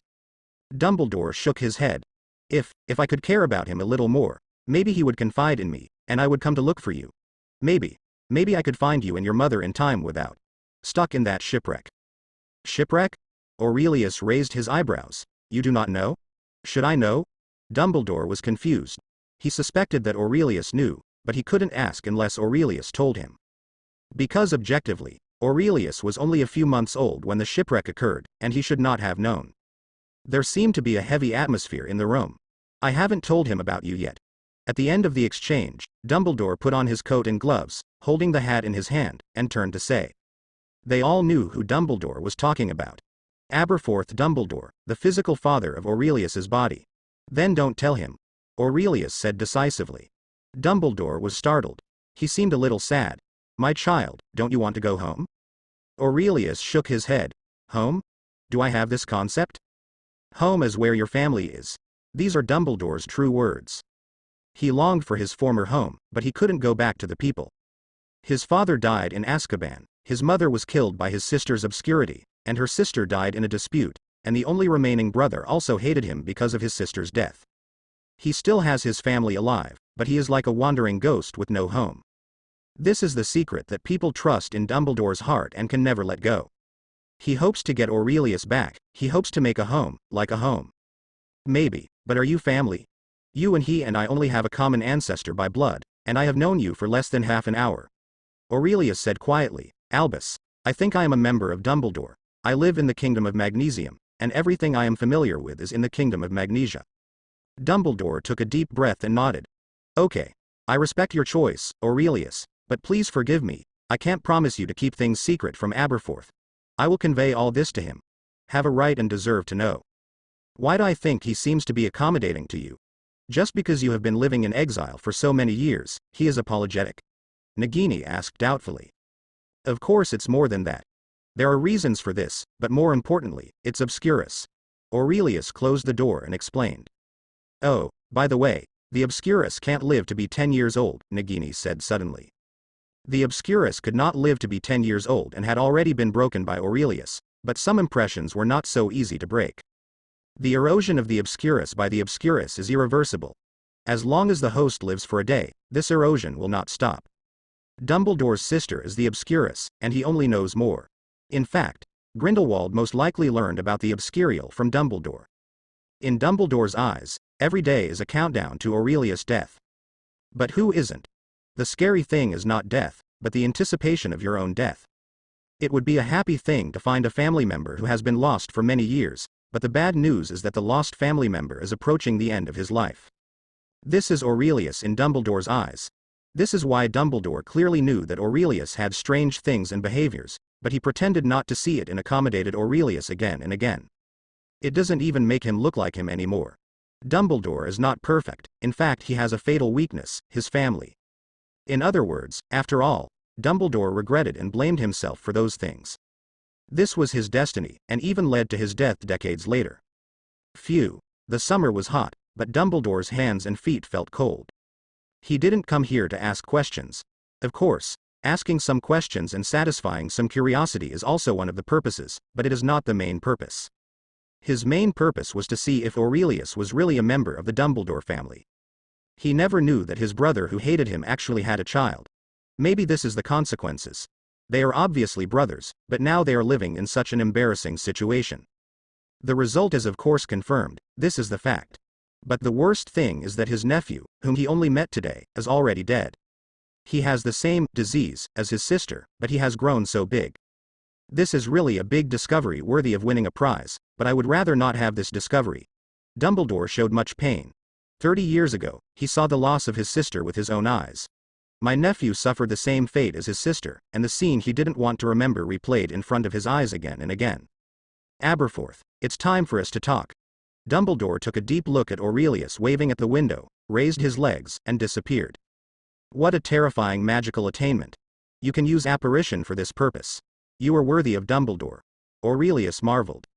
In terms of destructive power, Aurelius feels that he is not weaker than the two poles in the magic world, but in terms of magical attainments, he is far behind.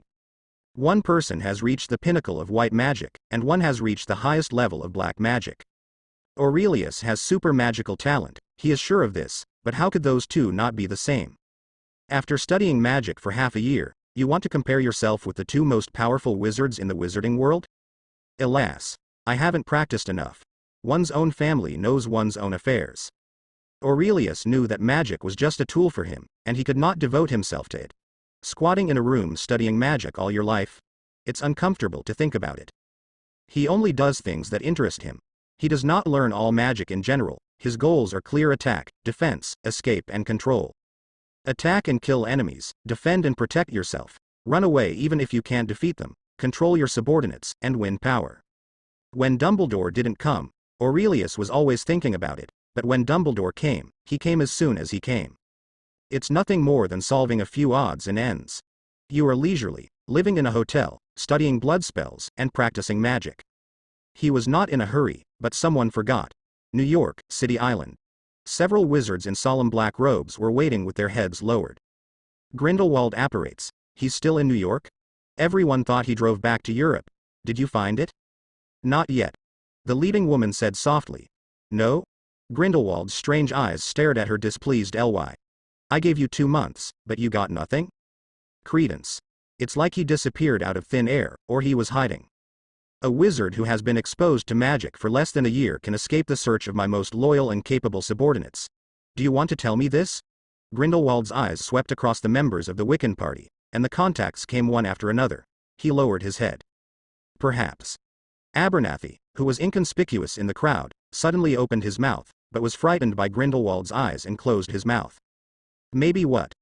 Grindelwald looked at Abernathy. He paid great attention to Abernathy, who looked a little timid.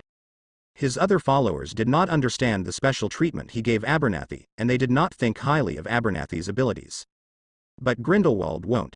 He is a qualified superior. He is good at discovering the shining points of his subordinates, provided that his subordinates are wizards. If it were a squib, he would feel like he had to wash his eyes if he took one more look at it.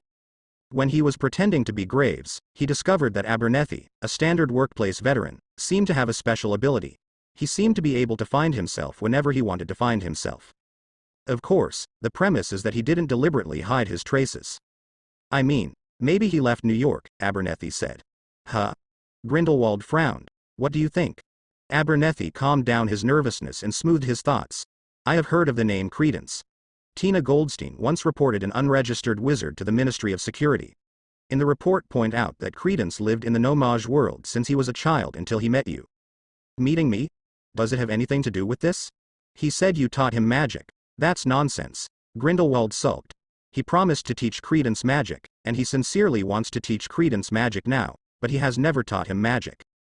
The report said that Goldstein hoped that the Magic Congress would register him and at the same time give him compensation to make up for the mistakes in the work of the Magic Congress, but this was not granted.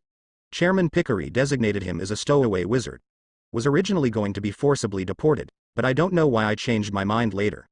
Abernathy became smoother and faster as he spoke. He took a deep breath and expressed his thoughts. I noticed the information we collected. Credence disappeared shortly after that incident. I think he may have been trying to avoid the pursuit of the orders of the Magic Congress. Has escaped. Why do you say that? An Asian man scolded. What if he hides? He is just an orphan, helpless and has no relatives or friends. He doesn't even know where the gate of New York is. Abernathy was obviously unhappy, and his forked tongue was moving around in his mouth, but he glanced at the man, didn't reply, and quietly returned to the queue. He didn't reply, but Grindelwald spoke for him. Then I want to ask you, Crow, how do you know that he must be there?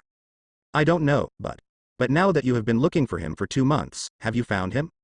No, but what? 2 months, my dear subordinates, the subordinates I value, spent 2 months turning the entire New York City upside down without finding him, without a sound or a trace. Crow, under such circumstances and intelligence, do you think Credence is more likely to hide in New York and hide from all of you than he is to escape from New York? Crow shut up. Of course, he couldn't tell anyone about his little thoughts, let alone his immediate boss. It was easier to pinch his life than to pinch an ant. Could he not know that Abernathy had a point? But, sir, the world is so big. If a person deliberately wants to hide, we have no way of finding him. Grindelwald's female assistant, his true believer, Victoria Hill, stepped forward. Vita Rosier comes from a French pure-blood aristocratic family. She has noble status and extraordinary talents. She is also the only daughter in the family. Vita has everything she wants to have. According to the rules of drama, such a woman must be thinking of doing something. Fall in love with a poor boy? No, but almost. At a grand ceremony, while she was still on campus, she accidentally ran into Grindelwald, who was giving a lecture in France at the time.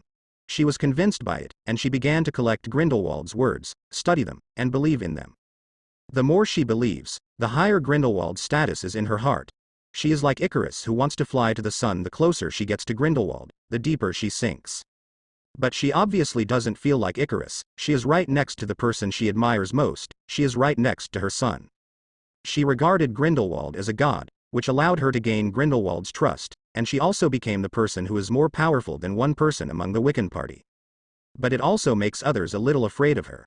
She is a true believer. Vita, don't worry about whether you can do it or not.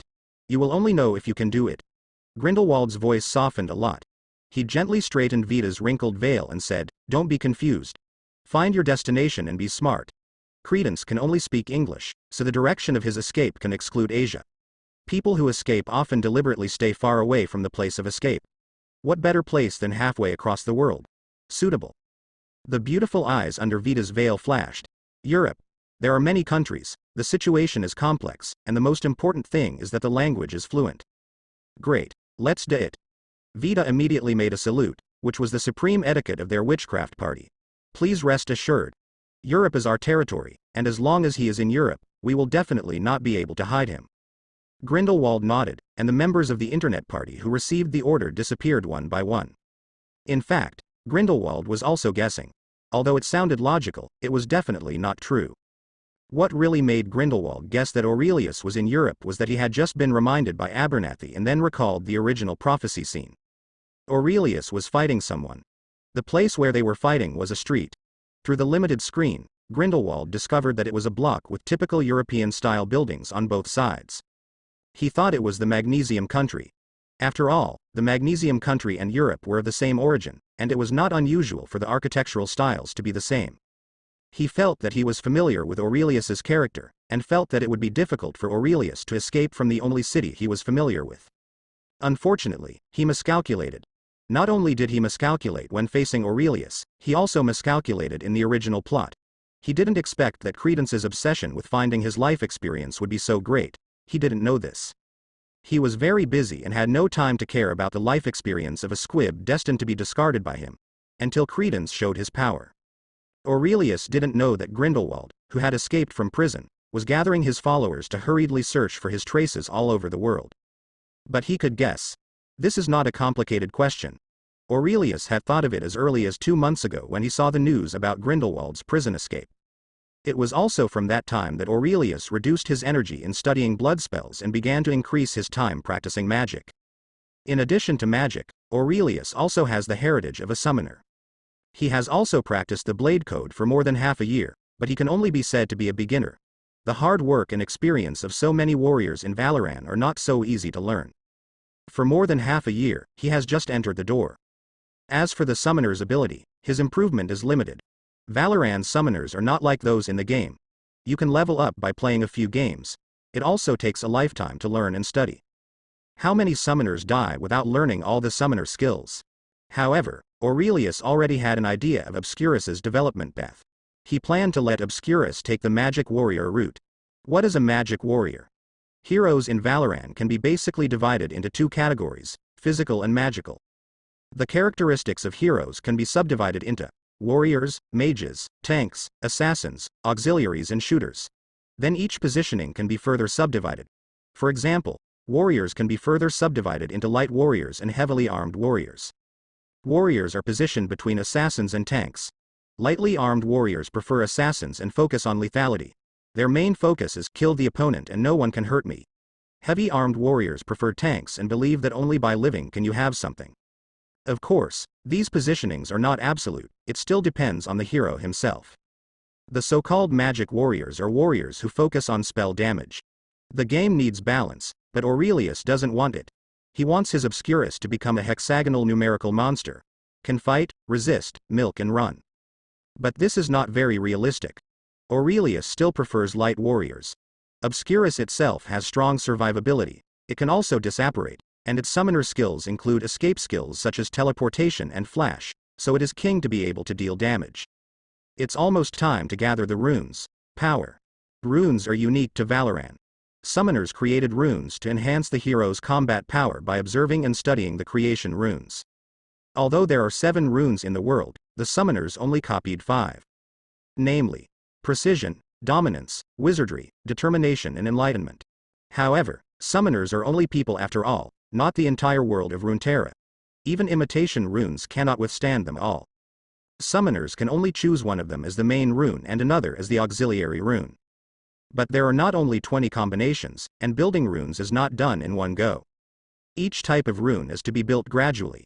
They are cornerstone runes, advanced runes and 2 ordinary runes. The combination of these is the true appearance of the runes.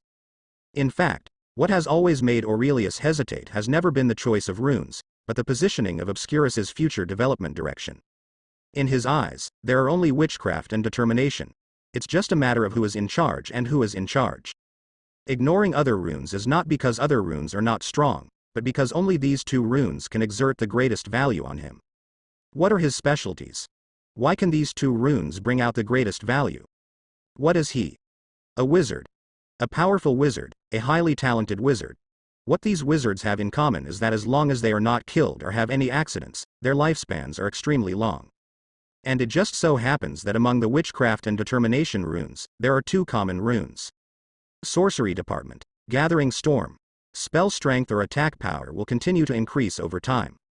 Resolute. Overgrowth. Absorb the vitality of nearby dead non-heroic life forms to strengthen itself. The former increases damage, and the latter increases vitality to make it less likely to die. These two runes are also the only rune effects that can grow infinitely. To put it figuratively speaking, the accumulation of storms requires liver, and excessive growth can destroy Krypton. These two runes are a must for Aurelius. Since the two runes do not belong to the same series, this leads to the fact that the main and secondary runes that Aurelius can choose are only the Witchcraft system and the Resolute system. Since we are a magic warrior, let the magic department take the lead. After determining the main and secondary runes, Aurelius began to screen other runes to be matched.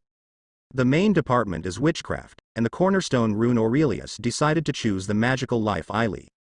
This is an ancient pure magical life, and, summon, Ali, can create it. Ali is a bit like a salamander who was born from fire and died when the fire burned him out. Since being summoned, Ali's life has been dependent on the life of his summoner. This adorable little guy has been chasing magic all his life. When attacking an enemy, Ali will catch up and give him a brain hammer to protect his friends. Ali will also transform into a shield to protect them from attacks. Fortunately, Ali is connected to the life of the summoner. As long as the summoner does not die, Ali will not die. He will only languish for a period of time, but he will soon jump back to life from the summoner's magic power. Choosing to summon Ali is also relatively good. In addition to summoning Ali, there are also Arcane Comet and Phase Rush. Arcane Comet can support attacks like Ali, but it cannot guard, and there is a long interval between uses. Although the damage is higher than that of Ali, its applicability is relatively simple. After weighing the left and right, Aurelius still chose Ali. As for the Phase Rush, he also gave up. Although the acceleration effect is very suitable for the light-armored magic warrior envisioned by Aurelius, the premise of 3 consecutive hits is too terrible. Aurelius didn't have the confidence to hit with his sword. In addition, the CD is not short, but the duration is very short, and it was abandoned by Aurelius. In terms of advanced runes, Aurelius chose the more versatile Mana Flow tie, which can increase his own mana. It can also speed up recovery, which is quite practical. 2 ordinary runes. In addition to the must-select Gathering Storm, the other Aurelius chose Transcendence. This is a rune that smooths mana and reduces the interval between skill releases. It also has certain growth potential. After reaching the full level, the CD time can be reduced by almost 1/3, which is a considerable increase. As for the secondary runes, there are no cornerstone runes. You can choose any 2 from other runes. Overgrowth is a must, and the remaining one must be Resolute. After careful consideration, Aurelius chose Explosion as his second rune of the secondary system. Explosion continuously charges any non-vital object within 3 seconds to cause huge destruction. In the game, it is a tower-destroying artifact, but in reality, it seems that this ability may also be used in combat. For example, during a magic duel, take the opportunity to hit your opponent's wand a few times. The enhanced version of Expelliarmus is, after choosing the runes, Aurelius notified Nagini. Nagini, I will be in seclusion for about 10 days, so don't worry about me. Retreat. What is that? Nagini was puzzled. I have to stay in the room for a while to study magic. This is very important. Don't disturb me or anyone else. Aurelius warned repeatedly. This point is indeed very important. Although building runes can be carried out in stages, each stage is an irreversible and coherent process. Any rune that is disturbed during construction may have serious consequences. At least, one rune is permanently lost. This was certainly unacceptable to Aurelius. So he asked Nagini and Zuowu to protect him. Coupled with the fact that he has arranged some magic, it should be guaranteed. Nagini heard the seriousness in Aurelius's words, and she nodded seriously. Okay, I won't let anyone disturb you.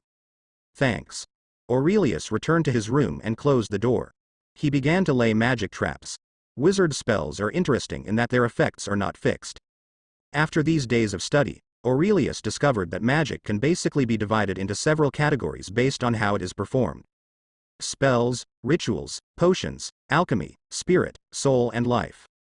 However, many of these are Aurelius's speculations, and no one has mentioned them before. There are still many imperfections in this theory, which will be discussed later. However, Aurelius believes that magic spells can be transformed in these types. Magic traps are considered a type of alchemy in Aurelius's theory. That is, using specially made inanimate objects to activate magical effects. This time it's a small test. Aurelius even placed death curses on doorways and windows. Any unwarranted intruder will be protected by Avada Kedavra. Although the power has dropped a lot, with Aurelius' black magic level, the saint is still enough. Most of the traps were successfully completed, which also provided Aurelius with sufficient experience and material for his conjectures. But this is not the point. Once safety is ensured, it is time to start condensing the runes. The first thing the condensed runes do is to condense the cornerstone runes. It's like building a house without a foundation and not even a single pillar can be erected. No matter how many other runes there are, they only serve the cornerstone runes, and they need the cornerstone runes to be effective. According to the method of condensing runes in the inheritance, Aurelius needs to manifest his soul. Cross your legs, close your eyes, and place your palms on your thighs facing the scales. This was not necessary, but Aurelius felt it would help him concentrate. A little light appeared between the eyebrows, dark and glowing with a red light like a flame. Aurelius slowly opened his eyes and looked at his soul manifestation. Is it Obscurus? No, although he has avoided the danger of being swallowed by the Obscurus by becoming a guardian through a contract, Aurelius's soul has been assimilated by the Obscurus over the years. Therefore, a state similar to Obscurus appears. This is not the soul, but the manifestation of the soul, that is, the invisible soul is displayed in a visible way. Don't think about this in detail, your brain will burn if you think about it. Even Aurelius, who loved tracing his origin so much, stayed away from him. He only needs to know that through this soul manifestation, he can indirectly build runes for the soul. I don't know the reason at all, the inheritance just says that this can build runes. He has already practiced the runes of summoning, Ali.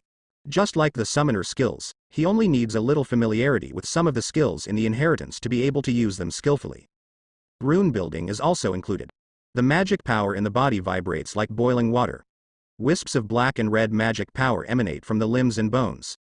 The soul seems to manifest into a vortex, attracting these vaporized magic powers.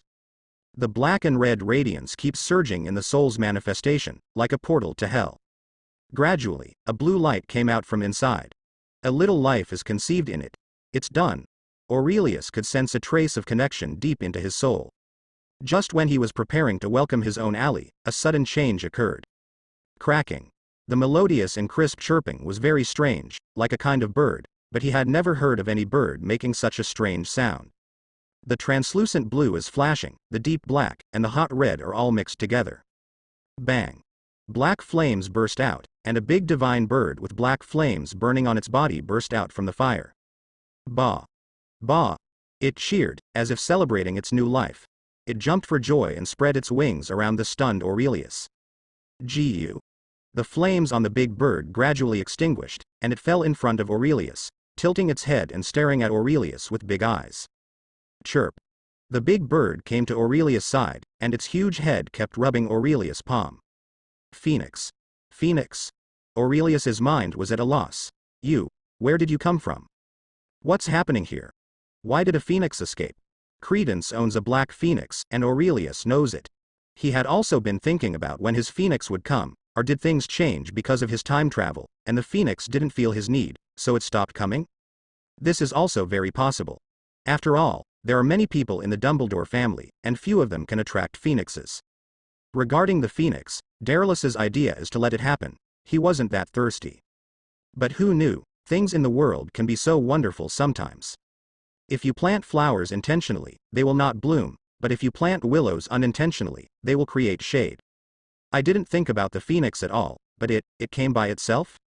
Touching the feathers of the black phoenix with his palm, Aurelius had a headache. Who the hell are you? Aurelius felt the connection between the phoenix and him, and that connection was originally between him and Rune Ali. This situation is never mentioned in the inheritance. Ali doesn't look like this bird, nor is he supposed to be black. The most important thing is that Ali is a magical creature, not a magical animal. But the phoenix in front of me is a real phoenix. Through that mysterious connection, this phoenix has all the abilities that a phoenix should have. He also possesses all of Ali's abilities. It's like, the two become one. This brings more than just 1 + 1. It seems I don't have to learn how to apparate anymore.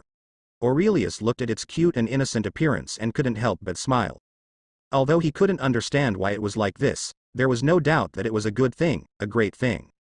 This phoenix has a closer relationship with him than the relationship between a pet and its owner. Aurelius can enjoy almost all the abilities of the phoenix.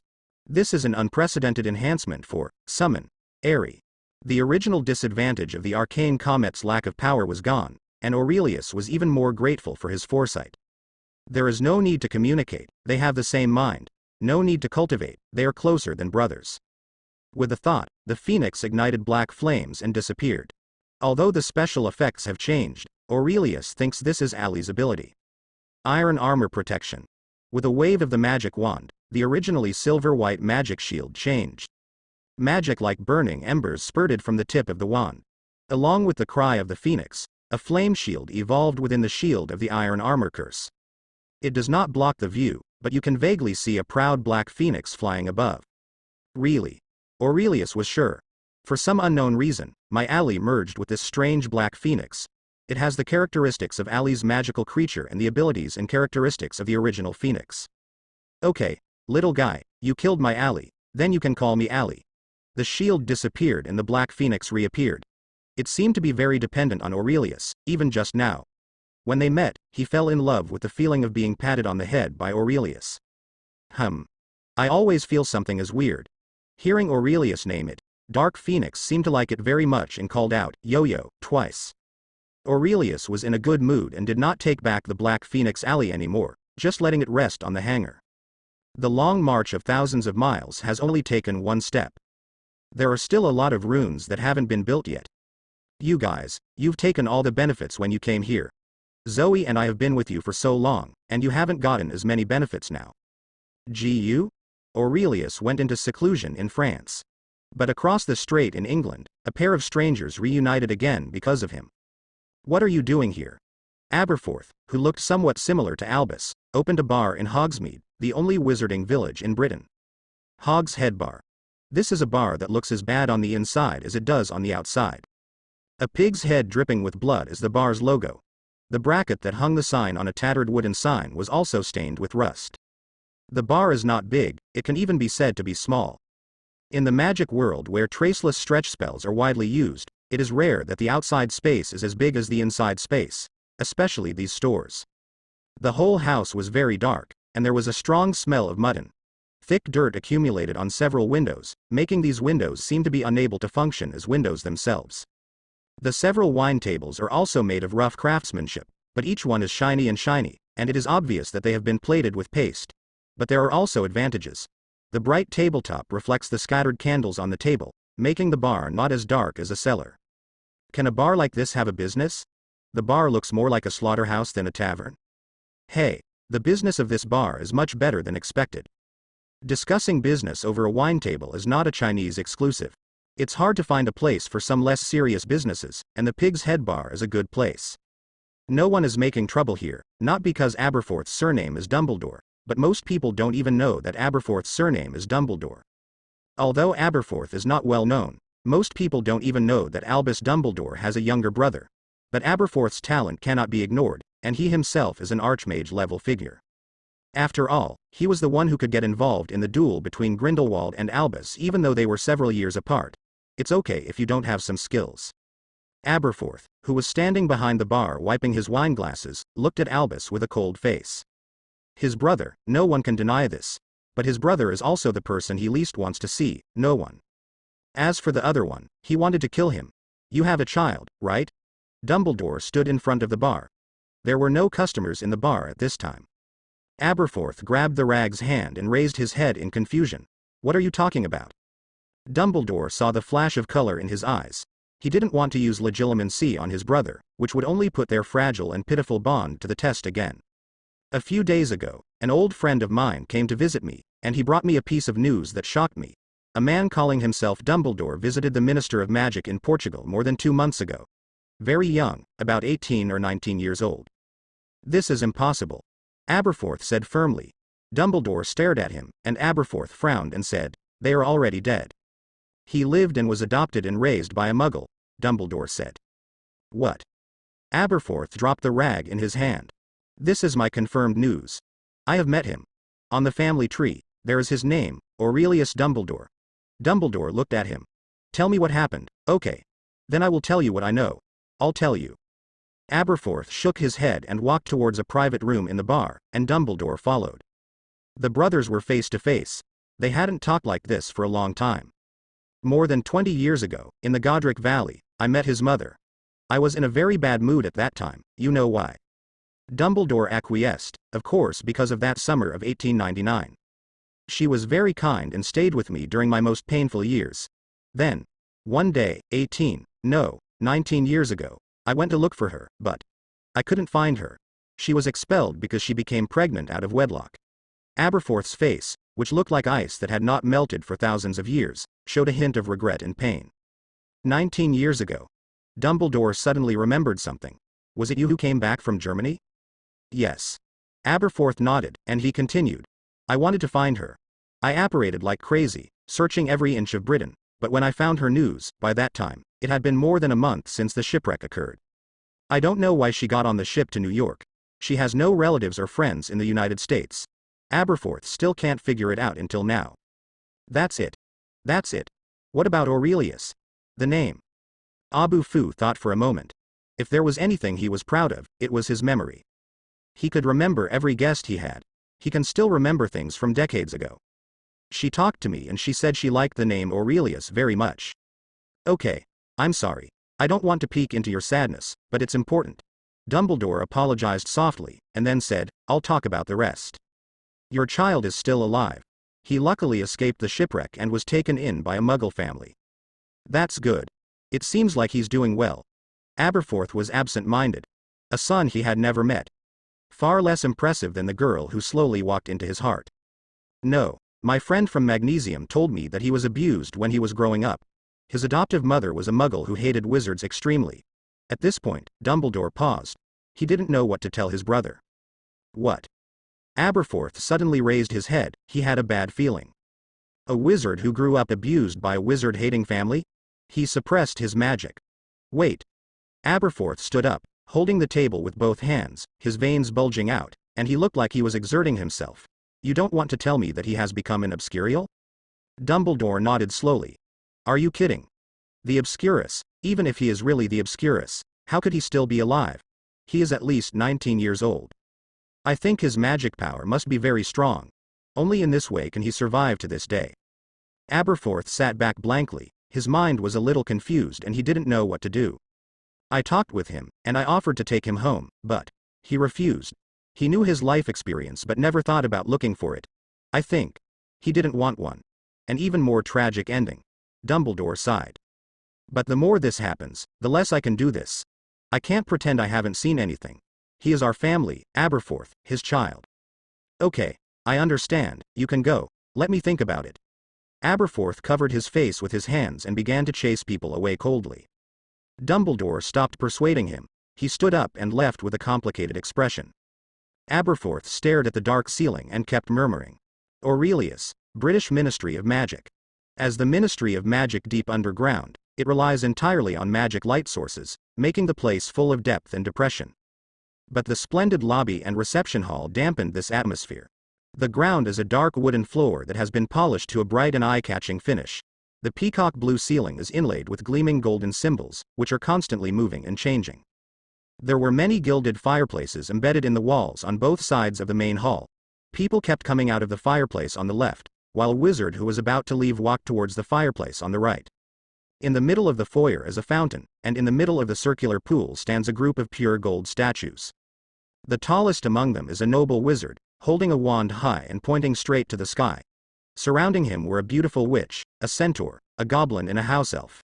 The centaurs, goblins and house elves all looked up at the two wizards with infinite admiration. Well, this is very interesting. Wizards are especially in line with those who believe in racial supremacy and bloodline theory. In the reception area, Newt was worried. This is already the 5th time he has come to the Ministry of Magic to appeal.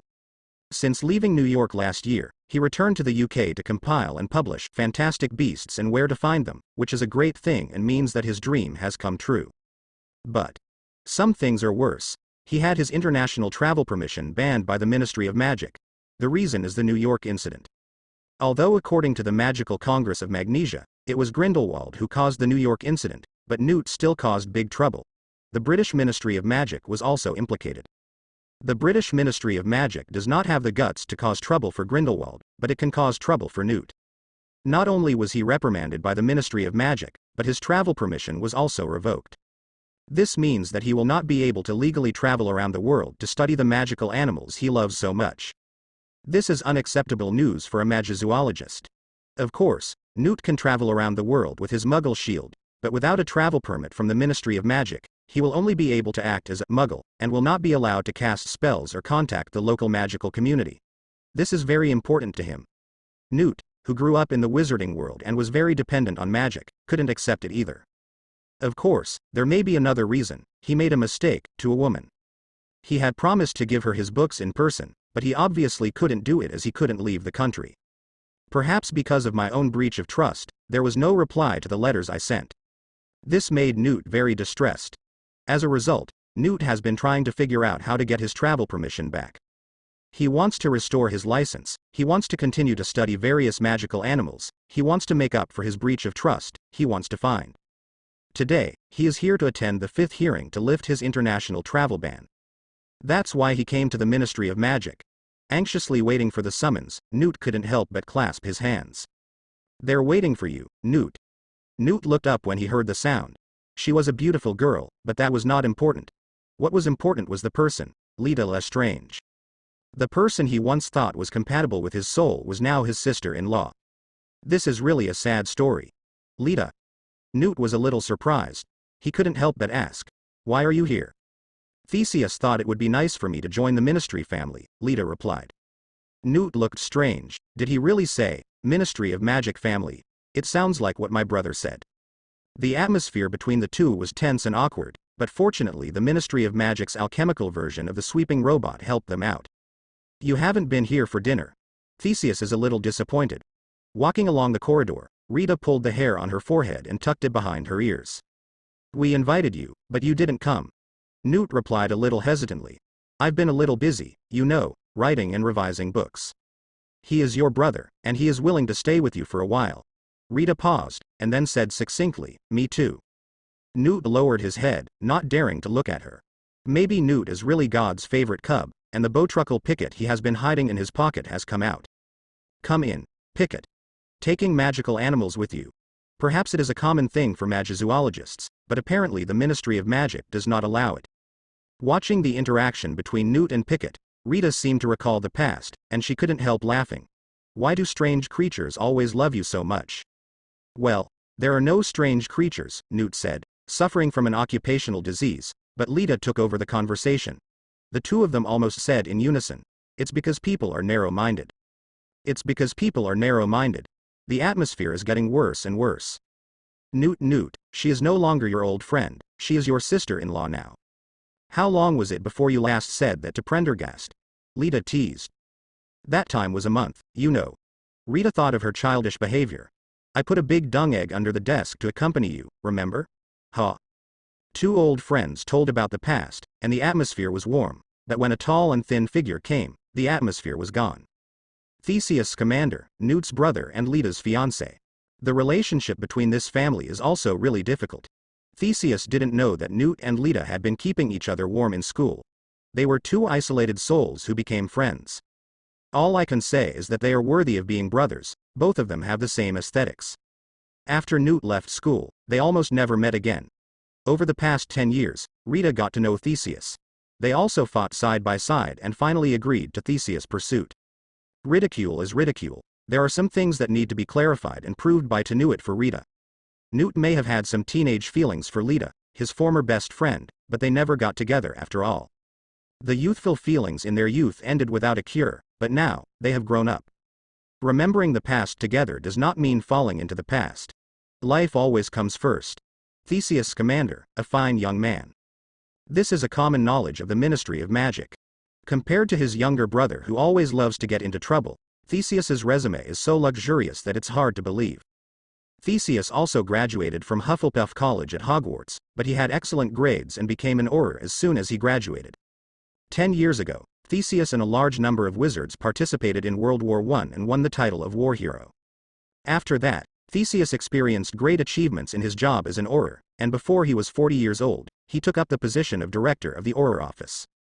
With handsome appearance and outstanding temperament, Theseus, who was born in Hufflepuff, is synonymous with reliability in everyone's eyes, while Newt is the opposite. For many years, Theseus has been the golden son-in-law of the Ministry of Magic. He is sought after by a large number of idle female staff and is definitely the top one among a group of bald old men. But all this became a thing of the past after the newspaper went on sale a few months ago. After all, official announcement equals losing fans. Seeing Theseus walking up in high spirits, Newt couldn't help but grin. He didn't want to see his brother at all. Theseus stood before him like a mirror. Newt loves his current job and life, but in the eyes of others he is far inferior to the young talent Theseus. Actually, I don't remember. Newt whispered softly, making Lita's face darken. After all, there is no going back. Hello. Theseus greeted him with a smile, and they gathered in front of the door leading to the hearing. Theseus, Lita said, we were just talking about Newt coming to dinner. Really? Okay. Theseus looked a little surprised, but he immediately focused on business again. Newt, before we go in, I have. This is the 5th time I've come to apply to lift the ban. Newt interrupted Theseus, I know the rules. This time is different from before, Theseus said with some embarrassment. This time you should try to broaden your ideas as much as possible. Okay. Then, stop being so. Like me. Newt smiled. Theseus also felt that what he said was not quite right, but that was what he meant. Newt's style was not liked by the senior officials of the Ministry of Magic, and it would not be a positive help for him to lift the ban on international travel permits. Come on, let's go. Theseus opened the door with Newt and walked in. Lita watched. She had just entered the Ministry of Magic, and the hearing was not something she could enter. This was a small hearing, but Newt looked not much different from when he was interrogated by Graves, half a year ago. Participating in the hearing was his old acquaintance Torquir Truss, director of the Legal Enforcement Department of the Ministry of Magic. He was the one who applied to lift the ban to deal with Newt the previous 4 times. His brother Theseus actually pulled up a chair and sat there. This was something Newt didn't expect. What made him even more surprised was that there were 2 people he had never seen before. Why is the formation so big? Newt felt weird in his heart. He had a natural keen sense of smell. When he was interrogated by Graves, who was pretending to be Grindelwald, he noticed something was wrong in just a few words, and this time too. He had a vague hunch that this hearing was more of a pretext to discuss whether to lift his ban. Travers presided over the hearing. There were some documents in front of him, including Newt's arrest warrant when he was in the United States, and pictures of the destruction in New York. There was indeed damage by Newt's animals, but there were more. They were all torn apart by the powerful magic power that escaped when Aurelius went berserk. Grindelwald took the blame for Aurelius, but Newt's magical animals couldn't blame him. You want to apply to lift the ban on your departure from abroad, Travers said. Why? Newt's answer was the same as before. He had said the same thing last time and the last time before that, because I like to travel abroad.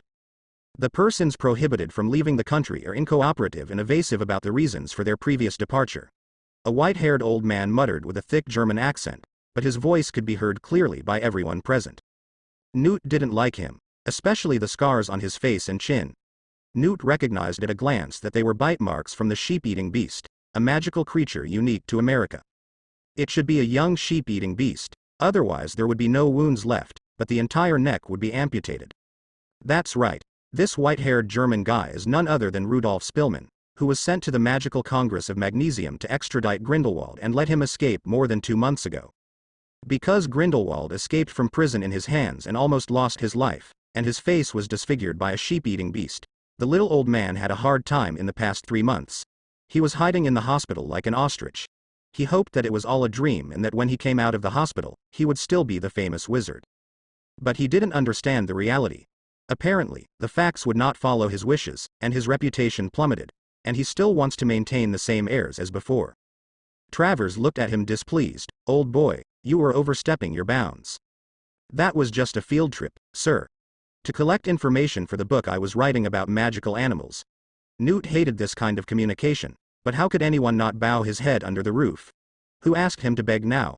Let these people lift the ban. You ruined half of New York. Travers regained the right to speak. No, Newt frowned. This is why he hates the Ministry of Magic. Newt explained seriously, in terms of authenticity, the 2 items you mentioned are not correct. First of all, it is not me. Newt. Theseus said softly but firmly.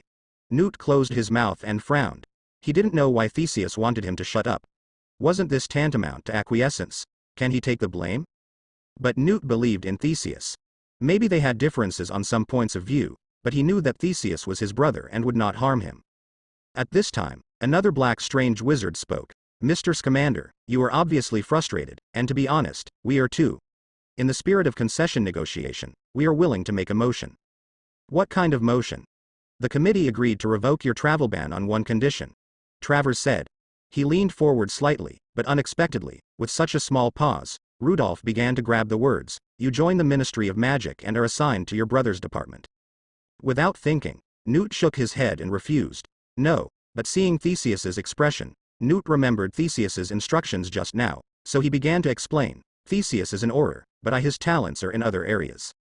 Mr. Scamander. Old Black was still trying his best to convince him. The magical world and the non-magical world have coexisted peacefully for more than a century. Grindelwald wants to witness this peaceful destruction with his own eyes. For us, for a certain group of people, his news is very tempting.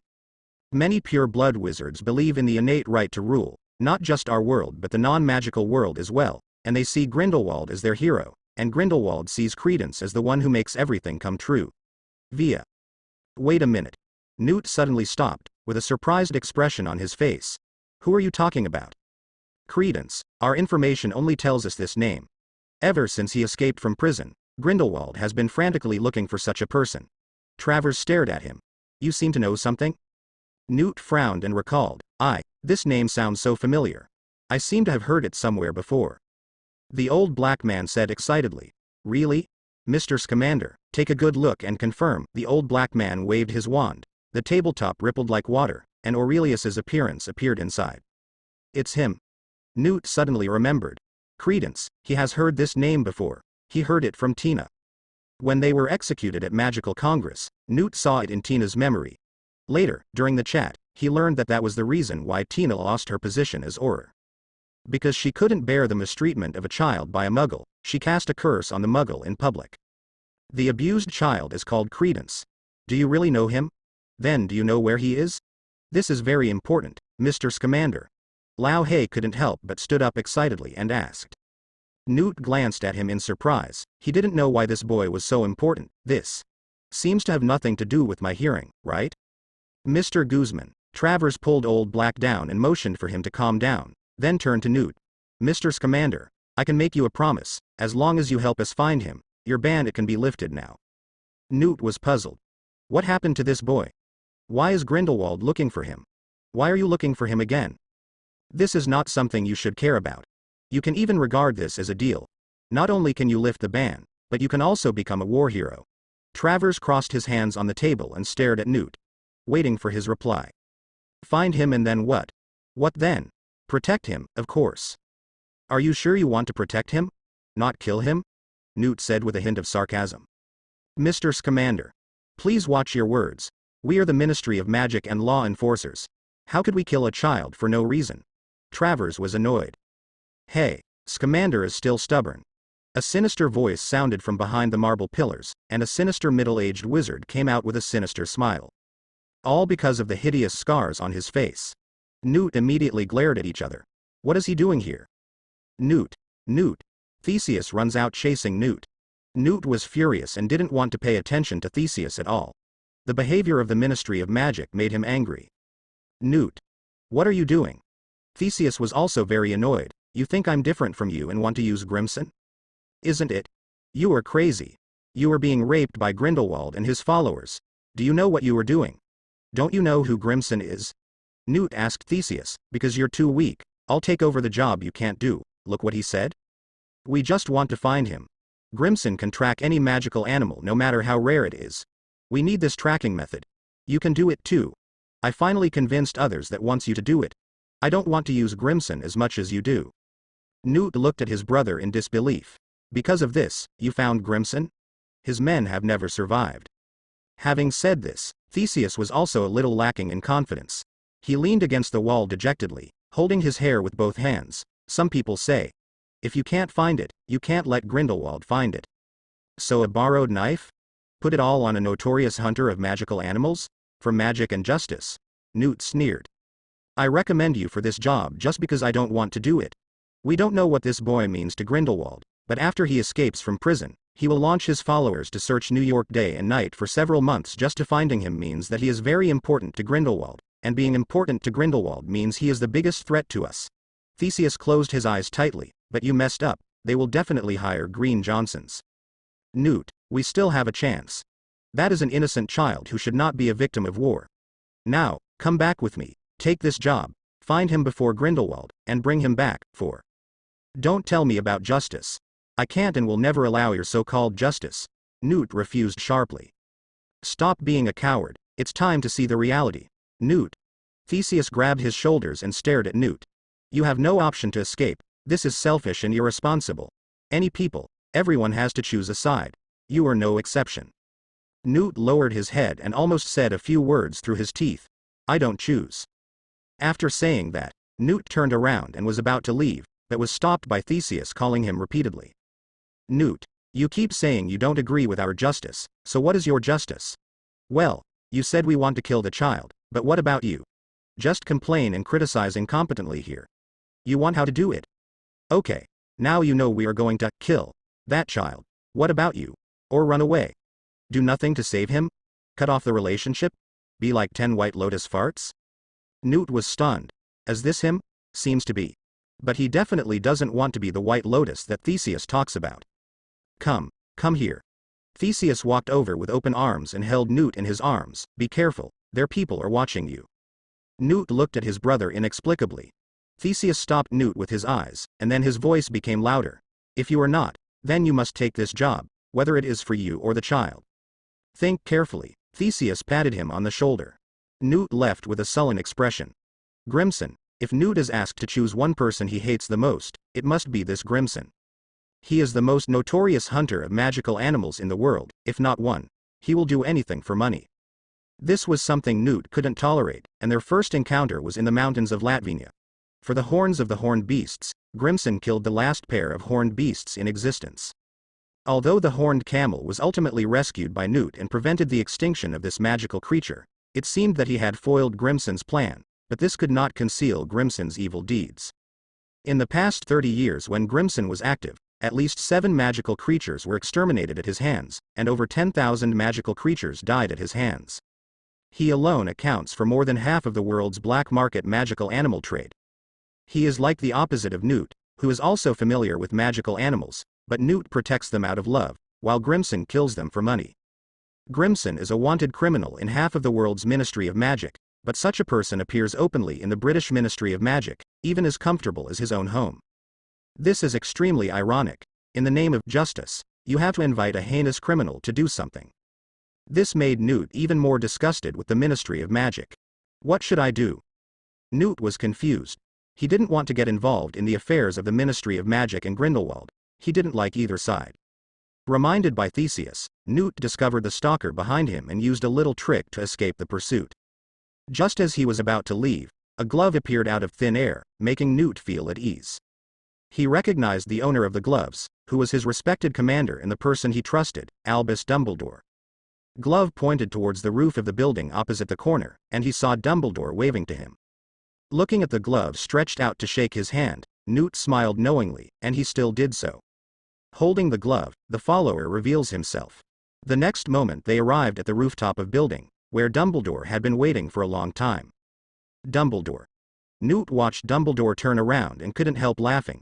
The inconspicuous roof is packed. Dumbledore smiled and took out his wand. I do, indeed, like to enjoy the scenery.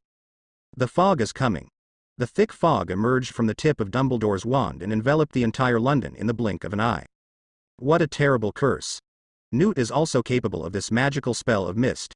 As a magical zoologist, he also carries many magical animals with him, so he is bound to build a large number of environments suitable for the survival of these magical animals.